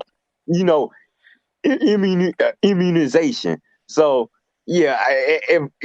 suspension for the rest of the season. I would not be opposed to that because, dude, we got to send a message. You can't do this. You got to go past the white privilege on this. You really need to send a message to Aaron Rodgers on this. And like you say, Rev, a lot of the players are watching. If this was Cam Newton, Lamar Jackson, or any other black quarterback, he would already be out, probably be released, probably got the Henry Ruggs treatment. So I'm sorry. You have got to send a message to Aaron Rodgers. You're already going to miss this week game. Dude, miss the rest of them. Suspension for the rest of the season. Send a real message to him. All right, since you mentioned Henry Ruggs, let's go right to him.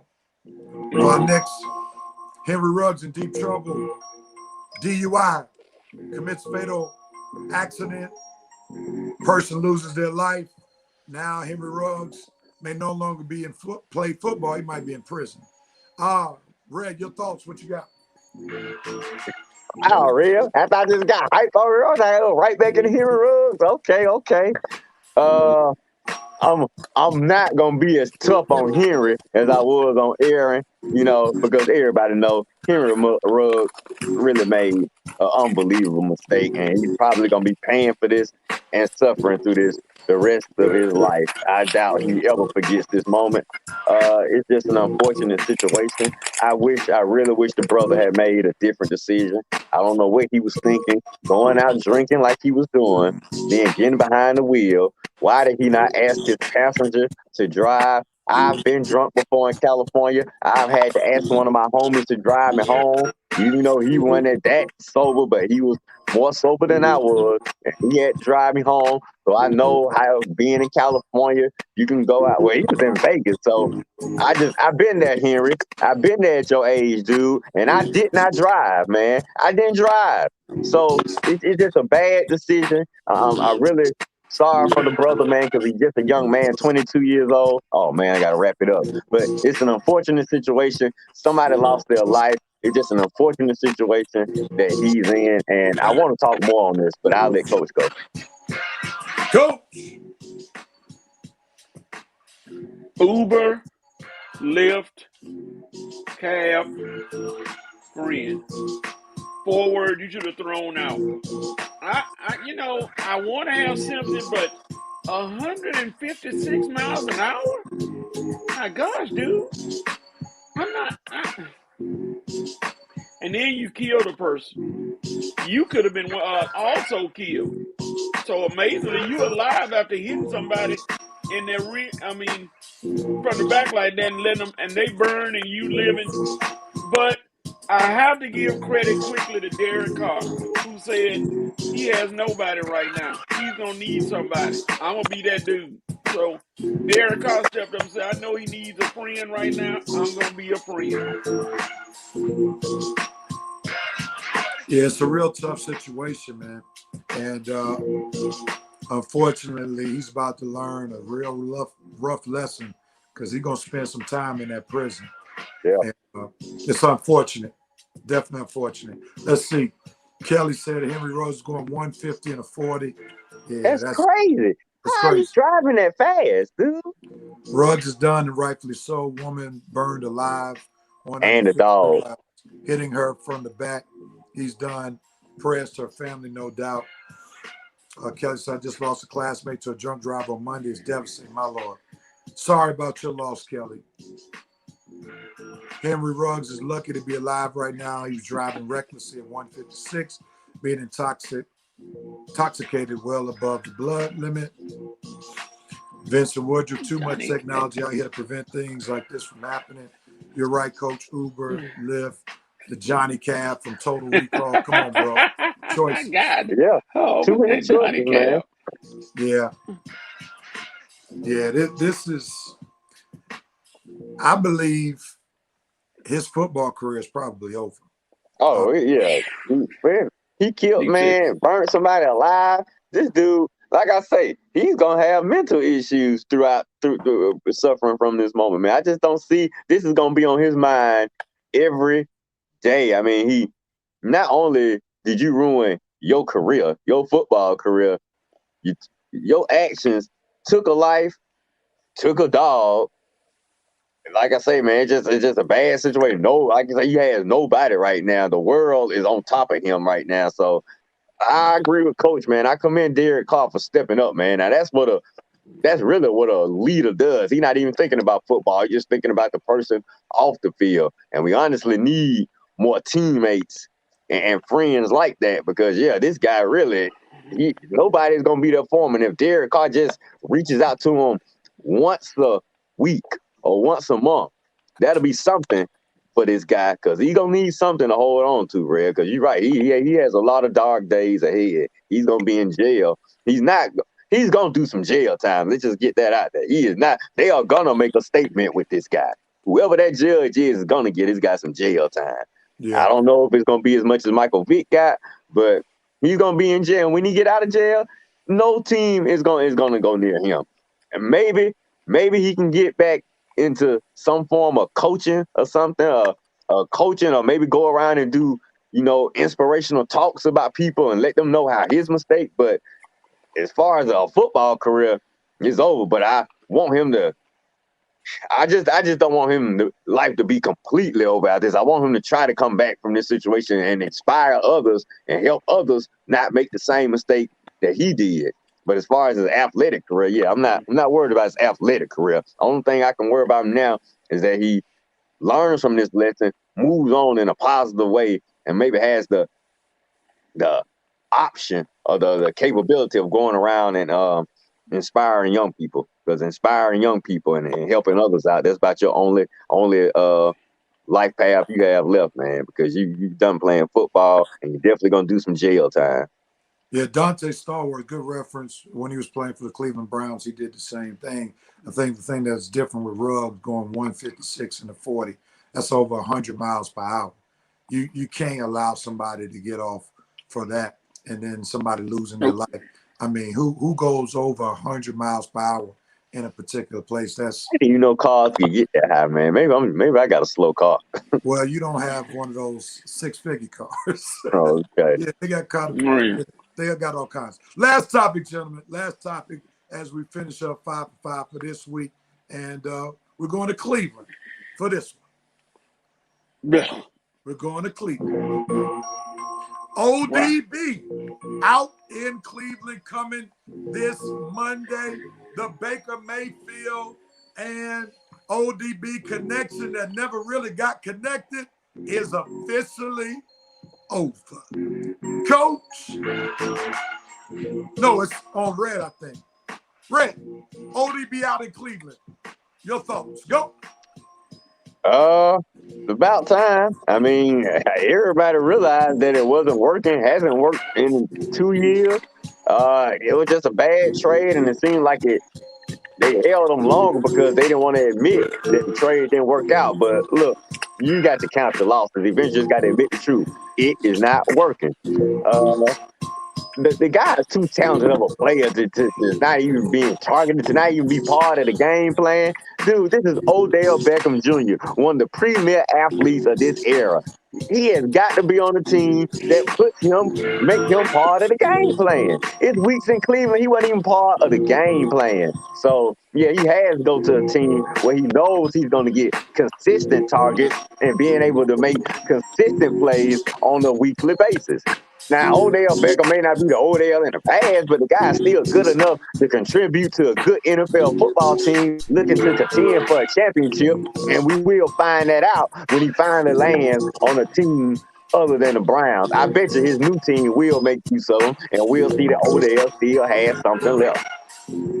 Coach, ODB out in Cleveland. You got to be happy. Not really. He didn't do anything to us. And that old diva bum, Odell Beckham, I ain't gonna call him that because guess what? Throughout all this, Beckham didn't do anything wrong. He wasn't in trouble. He didn't make it a big deal. I don't know about their family members, Mayfield's family and Beckham family going and talking noise, but he didn't do anything wrong in Cleveland. So Baker Mayfield, who I say still is garbage, I still don't think he's a good quarterback. Ain't even close to great. How do you not include him in the game plan? The Steelers didn't even cover him hardly. They were looking at Landry and Chubb. They didn't even care about ODB because he wasn't throwing to him. So why worry? That just helped the Steelers more. All right. Brother Vincent, the VP said Drama Queen is gone. He may wind up in LA with the Rams. They seem to be setting the Rams up for the Super Bowl with the signing of Von Miller. Baby, come on. Baby, come on. Bye-bye, Odie. Let's go back to old school Red Rev Sports Show. We got some time. We got 2 minutes, 30 seconds. Fair or foul? ODB's father putting that information or those clips on Instagram showing how Baker had been missing Odell. Was that fair or foul? 30 seconds each. Red, fair or foul? Well, it depends on what they wanted to happen. It was foul if he wanted his career to continue in Cleveland. It was fair if they wanted to force his way out of Cleveland, which has happened. So if that was the plan, then it was completely fair from their point of view, but foul from overall because it did make Baker look like he was intentionally ignoring ODB. And everybody knows that the dad is only speaking for ODB anyway. We know the dad ain't gonna do that unless ODB is sanctioning all this. So pretty much the dad is just all the dad and LeBron is doing is speaking for ODB. LeBron Coach, saying he want out. Oh, sorry. Go ahead, Coach. Jump in. Fair or foul? What ODB's dad did. Capital foul. Daddy, your son is grown. Your son can talk for himself. He don't need you providing clips. What's next? You gonna show how Odell did in college? Show how many passes he caught in college or something when quarterbacks throw to him? Let that man. That's a man. Stay out of it, family members. Yeah, it's definitely foul. Even though I understand Red's angle from ODB's standpoint, it was fair because they had a clear objective. The objective was first, show this clip so they'll trade me. Trade deadline came and went. The clip will eventually sever my ties with Baker, so they got to release me. So from their standpoint, they knew exactly what they were trying to accomplish. So from their standpoint, it was fair. But just in football, speaking generally about football, that was very foul to throw your teammate under the bus using your family. No teammate should ever have to deal with that because if Baker had fouled off and said something about his daddy, then all HE double hockey sticks would have broken loose. So that was terrible. That was terrible. Oh, man. Ooh, what if he had really, like they said, what if Baker had really been mad and just started saying all kind of words? Oh my God. Yeah, it would have created a storm. All right, well, that concludes this week's 5 for 5. Thank you, gentlemen, for sharing your thoughts. Now I can go hide for the rest of the show.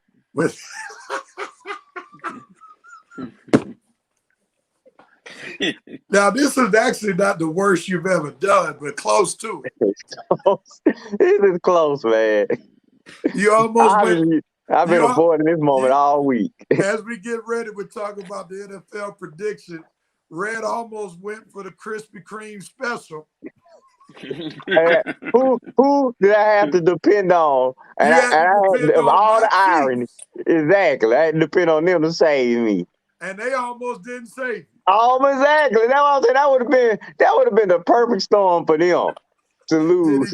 Did he say get high? That's what he wanted to do to avoid looking at what's about to be seen, boy. Yeah. All right. You better be glad Shelby ain't on the show this week because you know she be letting you have it, Red. I probably just would let her say whatever she want to. I'm so embarrassed right now. Hey, Rev. Yes, sir. To sever it any further, do we have the HBCUs today? Oh, yeah, we do. We'll do. How about, all right, yeah. Oh, y'all can spare me for a few minutes? Go ahead. Yeah, let's do the HBCU report. Thanks, Coach. All right, we'll do the HBCU report real quickly. Let me find a good band to play. Oh, man. I completely forgot about that. Now I can show my face a few more moments. Oh, man. All right. Wait. Now, Red, you got to give him a break about Westbrook there. He just saved you for a little bit. Well, keep going. Nope. No, yes, he heard Coach. Nope, don't give him no breaks. Okay, I'll keep going on him. All right, this is the FAMU band. As we get ready to do this HBCU report, my bad, HBCU. Let's do it. FAMU, the Marching 100, bringing us in. Enjoy the sound. Not the 100. Oh no, not the 100.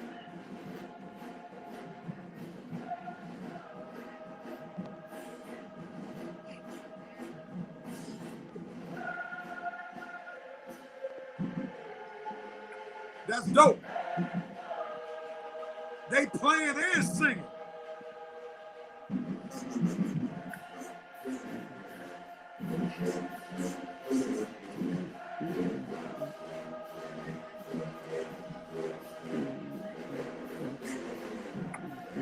Got me doing my Apple impression.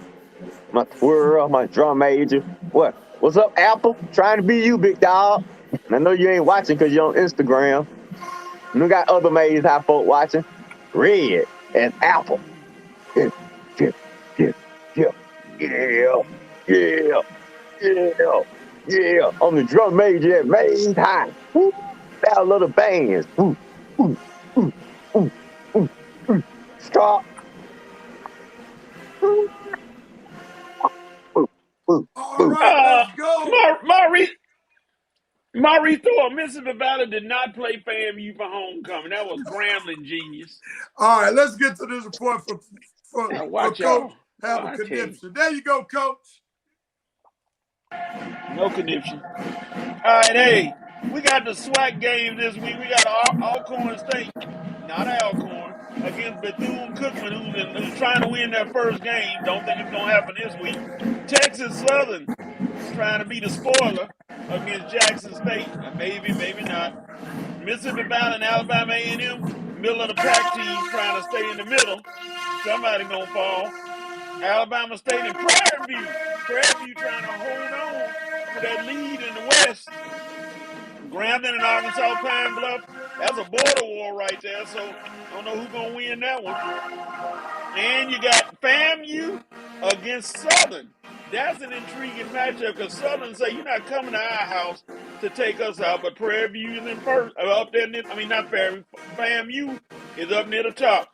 All right, in the MEAC, one game that played Thursday. Morgan State beat Delaware State, which was not really an upset, but yes, it was kind of an upset. All right, today, Norfolk State playing North Carolina Central, and Howard and South Carolina State go at it. 2 games in the MEAC. All right, in the SIAC, you got Central State playing Kentucky State, Tuskegee playing Miles College, Albany State going against Fort Valley. Albany has gotten first place, I believe. Lane plays Benedict College. Every time I see Benedict, I laugh. Morehouse, oh Lord, they got Clark Atlanta. Looks like an ugly battle. And Edward Waters, the very prestigious Edward Waters, plays Savannah State, who dropped out of first place last week. In the CIAA, Elizabeth City State plays Bowie State. I'm about to call them Boise. Lincoln, PA plays Chowan. Livingstone plays Johnson C. Smith. Shaw against St. Aug. Virginia State against the Virginia Union Panthers. That should be a good one. And Winston-Salem taking on Fayetteville State, who's still on top in the southern region. And that's your HBCU report. All right, thank you, Coach, and thank you for the reminder. I was so caught up with Braves talk, I forgot all about the HBCU report. But thank you so much for making sure that we got that in there. Big ups to all HBCU grads. Coach can't catch a break today. FAMU is now 300 strong. They take up the whole field. Bison's about to put the Bulldogs in the pound. Sound like you're going for Howard there. Let's go, Benedict in the SIAC from Columbia, South Carolina. Wonders if the Tuskegee Marching Crimson Pipers will show up today. HBCU schools matter. Show you right. Show you right. All right, that concludes our HBCU report. And now we're getting back to Red's favorite time.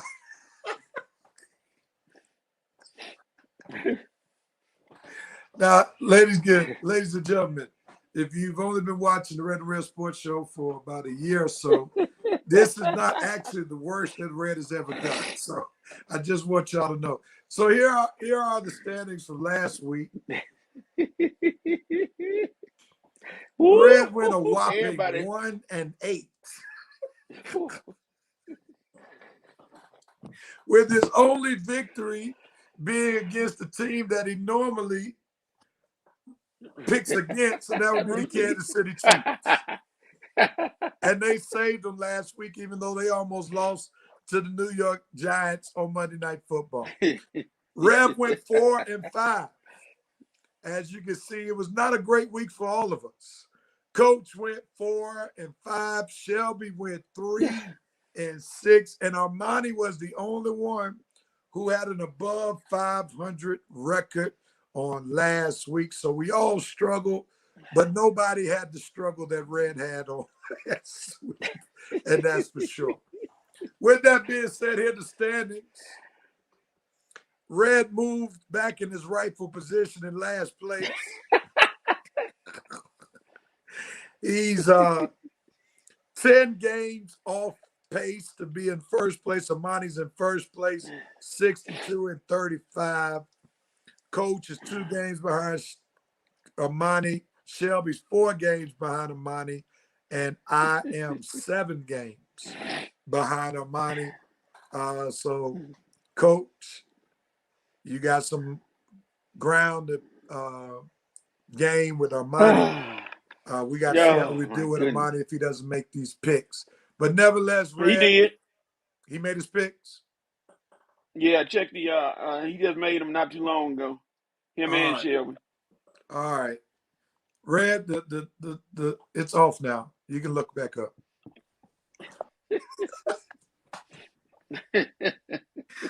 It was tough sledding for you last week, brother. But thank goodness there's a new week for you. Thank goodness. That's a good thing about the NFL, man. It's always a new week. So they going, they can line it down, man. I ain't got too many more. I might have to pull a Rev, man. Just say go for broke each week because I already know I'll be paying Longhorn. I'm gonna go to Walgreens and buy me some Longhorn gift certificates. Wow, he should carry. Shikari. You knew all this was gonna start. I already knew this was gonna start. That's why I've been avoiding today's episode. Go ahead, Vince. Have fun, everybody. I promise you, I will get my revenge on all of y'all. All right, here we go. Let's get our music going so we can make these picks. You might want to play that Coach USC music for me. That's how I feel right now. Just go ahead and do my salute. Well, the good thing is you still got about 9 more weeks. Yeah. I'm only 3 games ahead of you, so you're still in the hunt. I got a little chance. Not there that is a chance. Yeah, a chance. Definitely a chance. All right, Red. Omaha Steaks got specials this. I think we're gonna do Outback this time, Thomas. Red Hardball. You guys been saving these all week. That's hilarious. All right, let's jump in for these picks this week. We got quite a few games. Red, we're gonna start with you so you can try to bounce back. Oh, thanks, Rev. You're so kind. My pleasure. Browns versus Bengals. Ooh, right off the bat. Oh, my God. I guess it really don't matter. So I could just go with my real feelings now. Browns been disappointing me this year. The Baker and Odell chemistry ain't worked out. They don't had a lot of trouble this week. So I don't think they ready. Joe Burrow, they had an awful loss to the Jets last week. I believe in Joe Burrow more than I believe in Baker Mayfield. I'm gonna say, and the Bengals at home too, right? Yes. Yeah. The Bengals gonna bounce back this week against their division rival. The Browns, they've been more pretenders than contenders. The Bengals actually been contenders last week until they faced the Jets. What were they doing last week versus the Jets? But they'll bounce back this week at home Come on, Joe Burrow. Come on, Chase. Y'all want to be part of this? You ain't gonna let the Browns. You ain't gonna let that bum Baker come into your house and beat you without Odell, are you? Come on, Bengals. I need it. Nah, for real. Coach, who you have? Cincy, though. I got Cincy, though. Coach, who you got? Cincinnati. Cincinnati. The Browns are just a dumpster fire right now. They don't know what's coming and going. Cincinnati. All right, and Shelby has the Browns. Armani has the Browns, and I have Browns. What? I have the Bengals. I'm gonna catch you. I have I'm the gonna Bengals. catch I'm you. going with Red and Coach.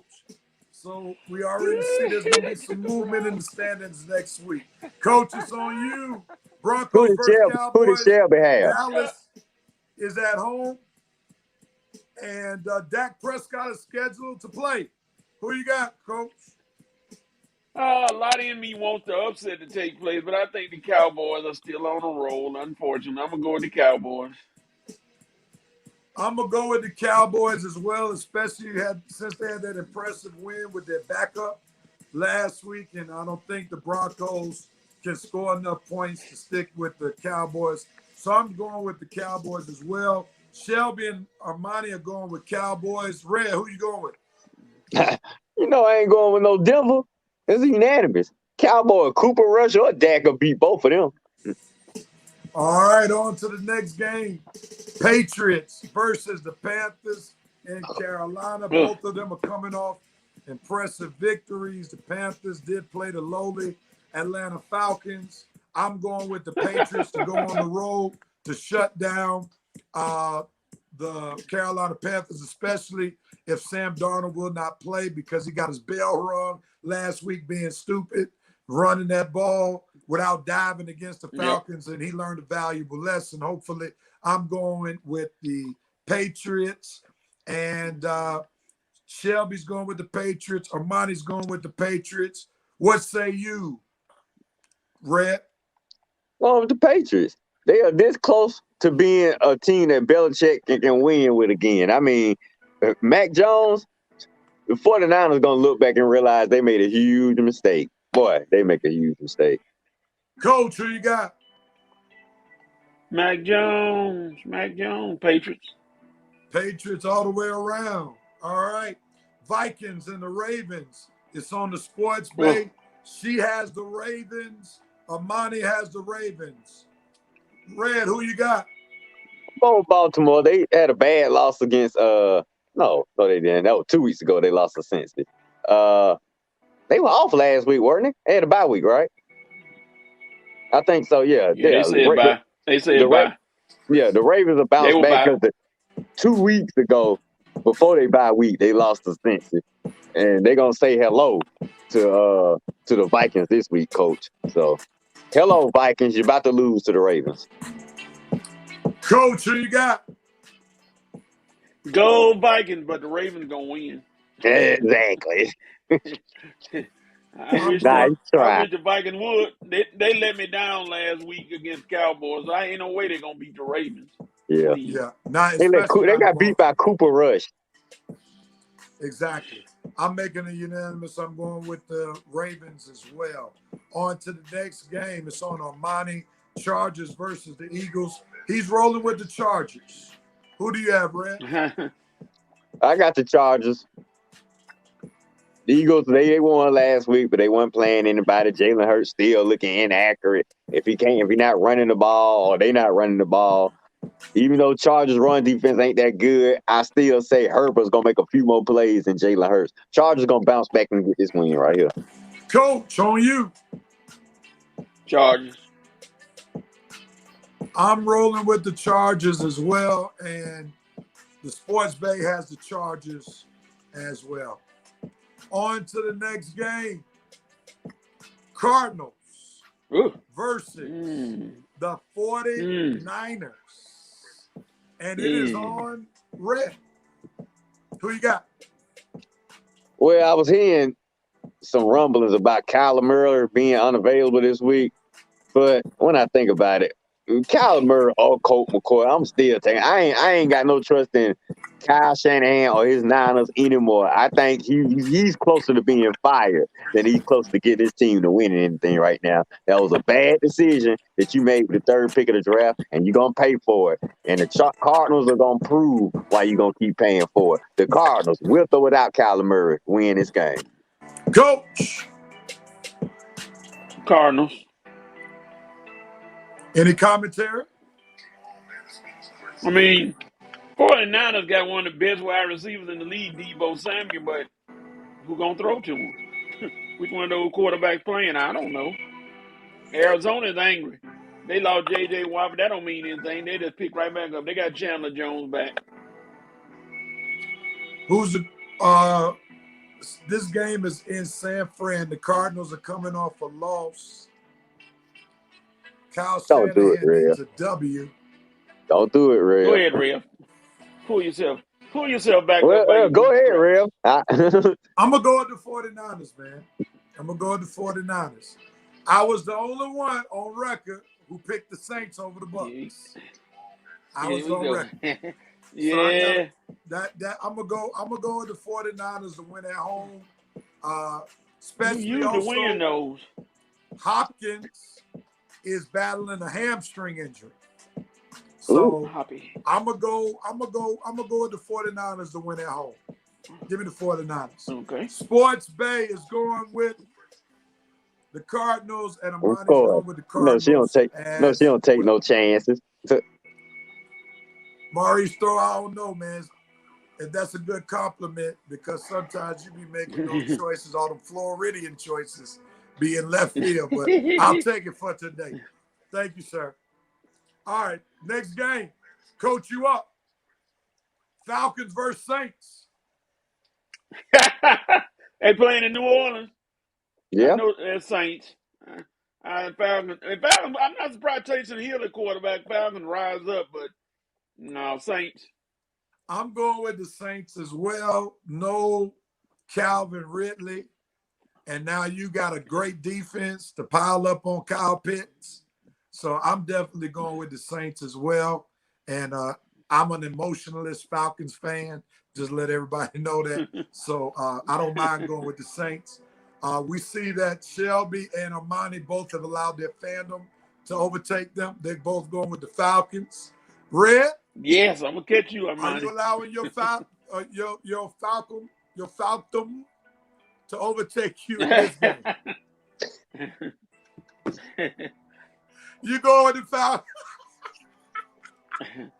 Y'all gonna learn, let your fandom get in the way of these picks. Hey, this against the Saints, Rev. And you know what? This would be the game that the Falcons win. After letting us down last week, you'll come back this week and be the Saints team that nobody, like you say, yeah, the Saints got a great defense. They got a great offensive play call, even though their quarterback situation is a little in the air right now. But this would definitely be a game that the Falcons will win. And I hate to pick against them and they have to come back on this show and explain why I picked them to lose against the Saints and then they won. So I'm already in last place. I ain't got nothing to lose. I'm going to go with my team this week. All right. Man, God bless y'all with that pick, man. Packers versus Chiefs. This would have been a tough one for me before COVID because I was going to lean toward the Packers. I just need Mahomes not to turn the ball over and just play solid football. That means make the check downs. And I think he can outdo Jordan Love. So I'm going to go with the Chiefs. Shelby's going with the Chiefs. Armani's going with the Chiefs. Red, who are you going with? The Packers with Jordan Love? He's going with the Packers. Yeah. Upset, baby. Upset. This would definitely be one of those weeks that out of all this stuff, Jordan Love come out of nowhere. I mean, nobody thinks it's gonna happen, but hey, I ain't got nothing to lose. So I've been picking against the Chiefs. Might well stay picking against them. I wasn't taking the Giants though, but I'll mess with the Packers this week. I mean, all I need is Aaron Jones to have a great game. keep that ball out of Mahomes' hands. I just need 1 or 2 plays from you, Jordan Love. You got Adams back, so you got a playmaker out there. You better use them. So we're going to see what you made of this week, Jordan Love. Yeah, I'm going to take Green Bay for the upset. Coach, who you got? You know, I will never pick Patrick Mahomes again for my fantasy team. He ain't giving me nothing. I'm thinking he's going to come out there and do his thing, and he struggles every week. But He'll Jordan take it. Love, Buddy Love, Dr. Love, it won't matter. Brother Love, it won't matter. I The Chiefs love going to you. win. Who you Yeah. got? The Chiefs. The Chiefs. All right. Red out there by himself again. Yeah, I'm used to it. Nothing to lose but your dignity. Tom is a fool. All right. Oh, boy. Titans versus the Rams is on Shelby. Oh. Shelby has the Rams. Armani has the Rams. Red, who do you have? I'm No going. Derrick Henry. Huh? No Derrick Henry. Oh, yeah, I know. I'm going with the Rams. All right, Coach, who you got?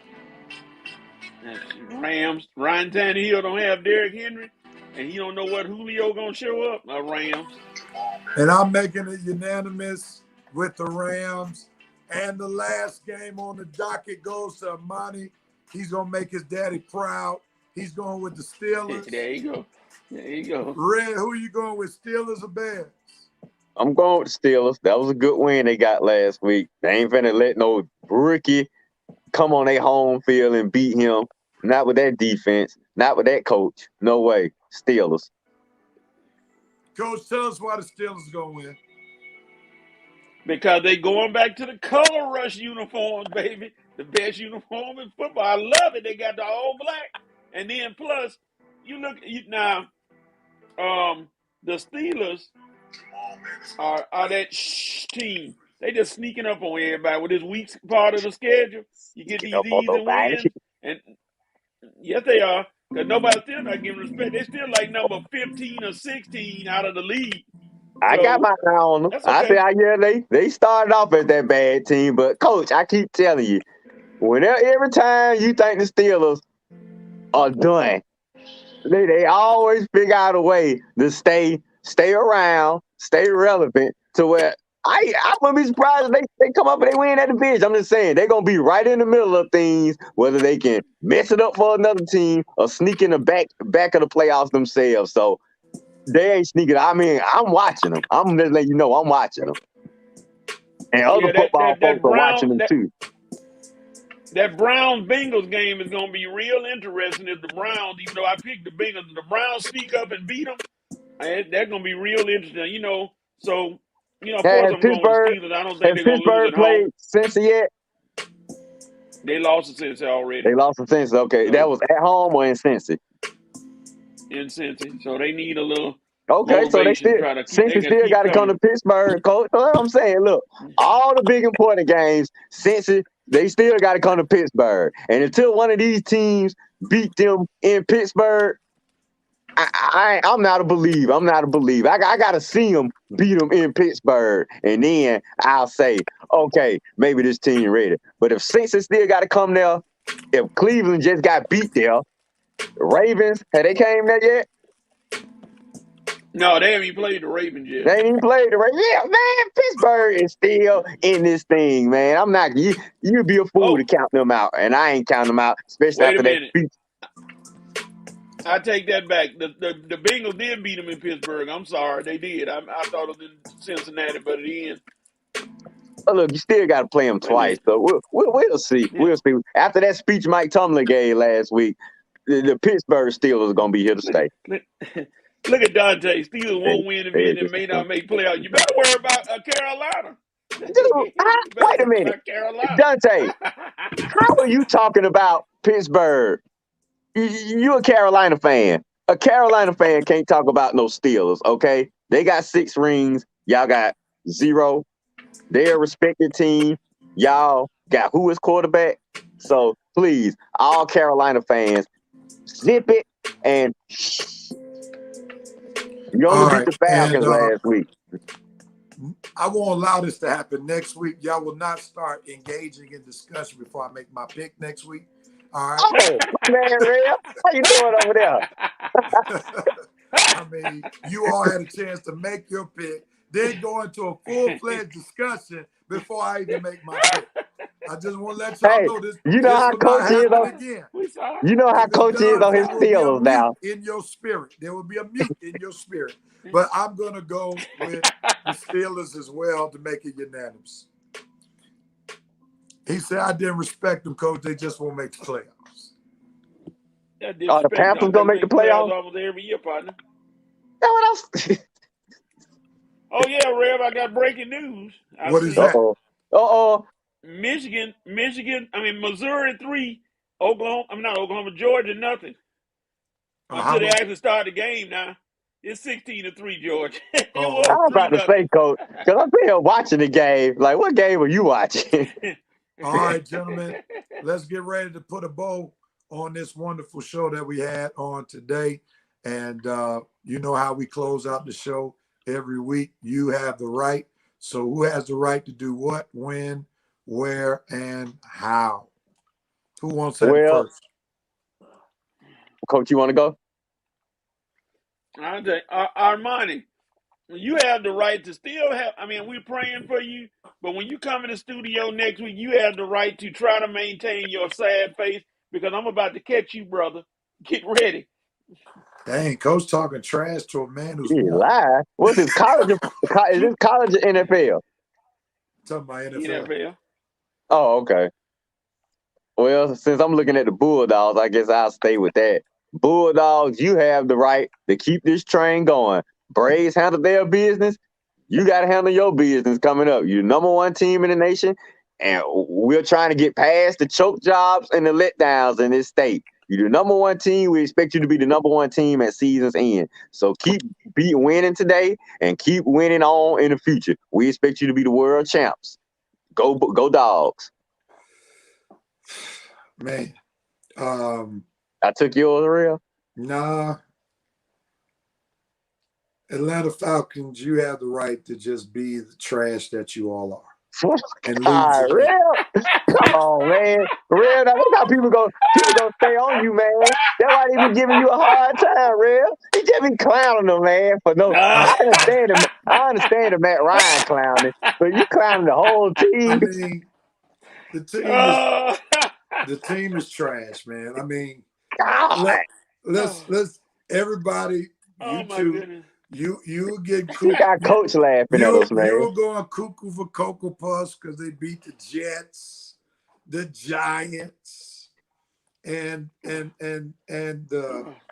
Dolphins, the Dolphins, and they won a little winning streak, and y'all just going, woo, we on our way, and then all of a sudden the Carolina Panthers, who've been on a downward spiral, come in to the Mercedes-Benz Stadium and smacks them up literally. I mean, we just got to embrace the team for what it is. It's trash.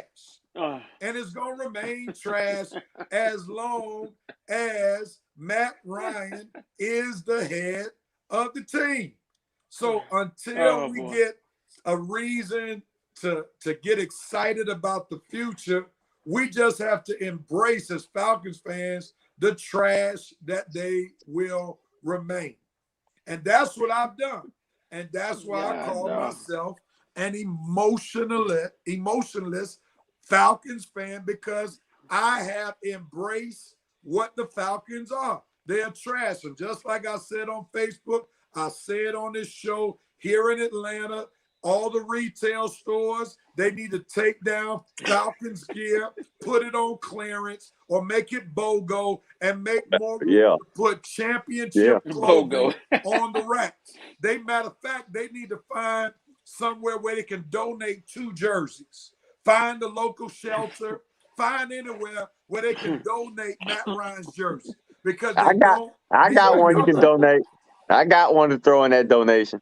Because I don't see myself wearing that jersey anymore unless I'm wearing it for like some pajamas or something, or like I'm doing paint or something. You know, if I'm working out, I might wear it to work for one of my work shirts now. But as far as wearing that thing out in public, like going out somewhere, I wear Julio jersey. But Maddie, I can't do it, man. You just embarrass me too much. Give it to Haiti, Africa, anywhere where on they them can third make good world use countries. Now, I ain't dogging the Falcons. I still love my Falcons, but Rev got a point. As long as Matt Ryan is leading us, our window is only open so far. Our sky is not the limit when Matt Ryan is the quarterback. There's only so far that we can go with him leading the price. And as far as now, let me talk about all them guys that be on Rev as far as his Pat Mahomes. Now, I understand y'all getting on Rev because he's talking about the Falcons. But if you're trying to get on Rev as far as trying to compare Matt Ryan to Pat Mahomes, y'all some fools, and you continue to look foolish and lose your credibility the more you do it.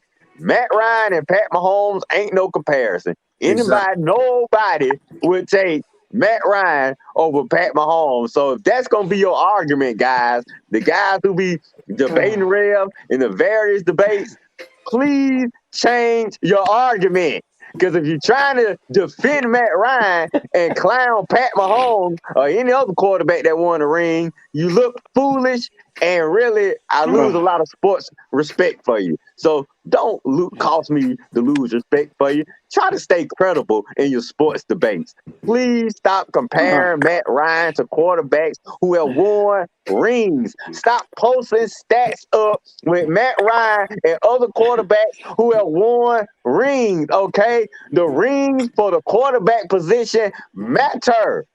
And the more you try to act like they don't matter, the more I look at you as the foolish sports fan that you really are.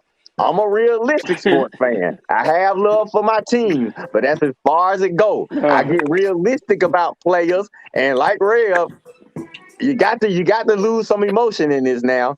But that's all. I just hope y'all get the message that you're not clowning Rev when you defend. Anytime you defend Matt Ryan, you're not clowning Rev, okay? You're just opening yourself up for more and more laughter and more criticism and more comments about Matt Ryan's inefficiency by Rev. So I'm just letting you know, if you're going to debate Rev, defending Matt Ryan is probably a bad start. No doubt about it. Thank y'all, everybody, for watching episode 211. Again, we lift up prayers for Armani and his family, and we will hope prayers for you, brother. Prayers for you, man. Looking out for you, Armani. Next week, episode 211 is in the books. Look forward to 212 next week, 11 o'clock. Everybody have a blessed week. Stay safe out there. Enjoy. Good sports weekend. We're out of here. Go Braves! World champs! Woo! Oh, boy.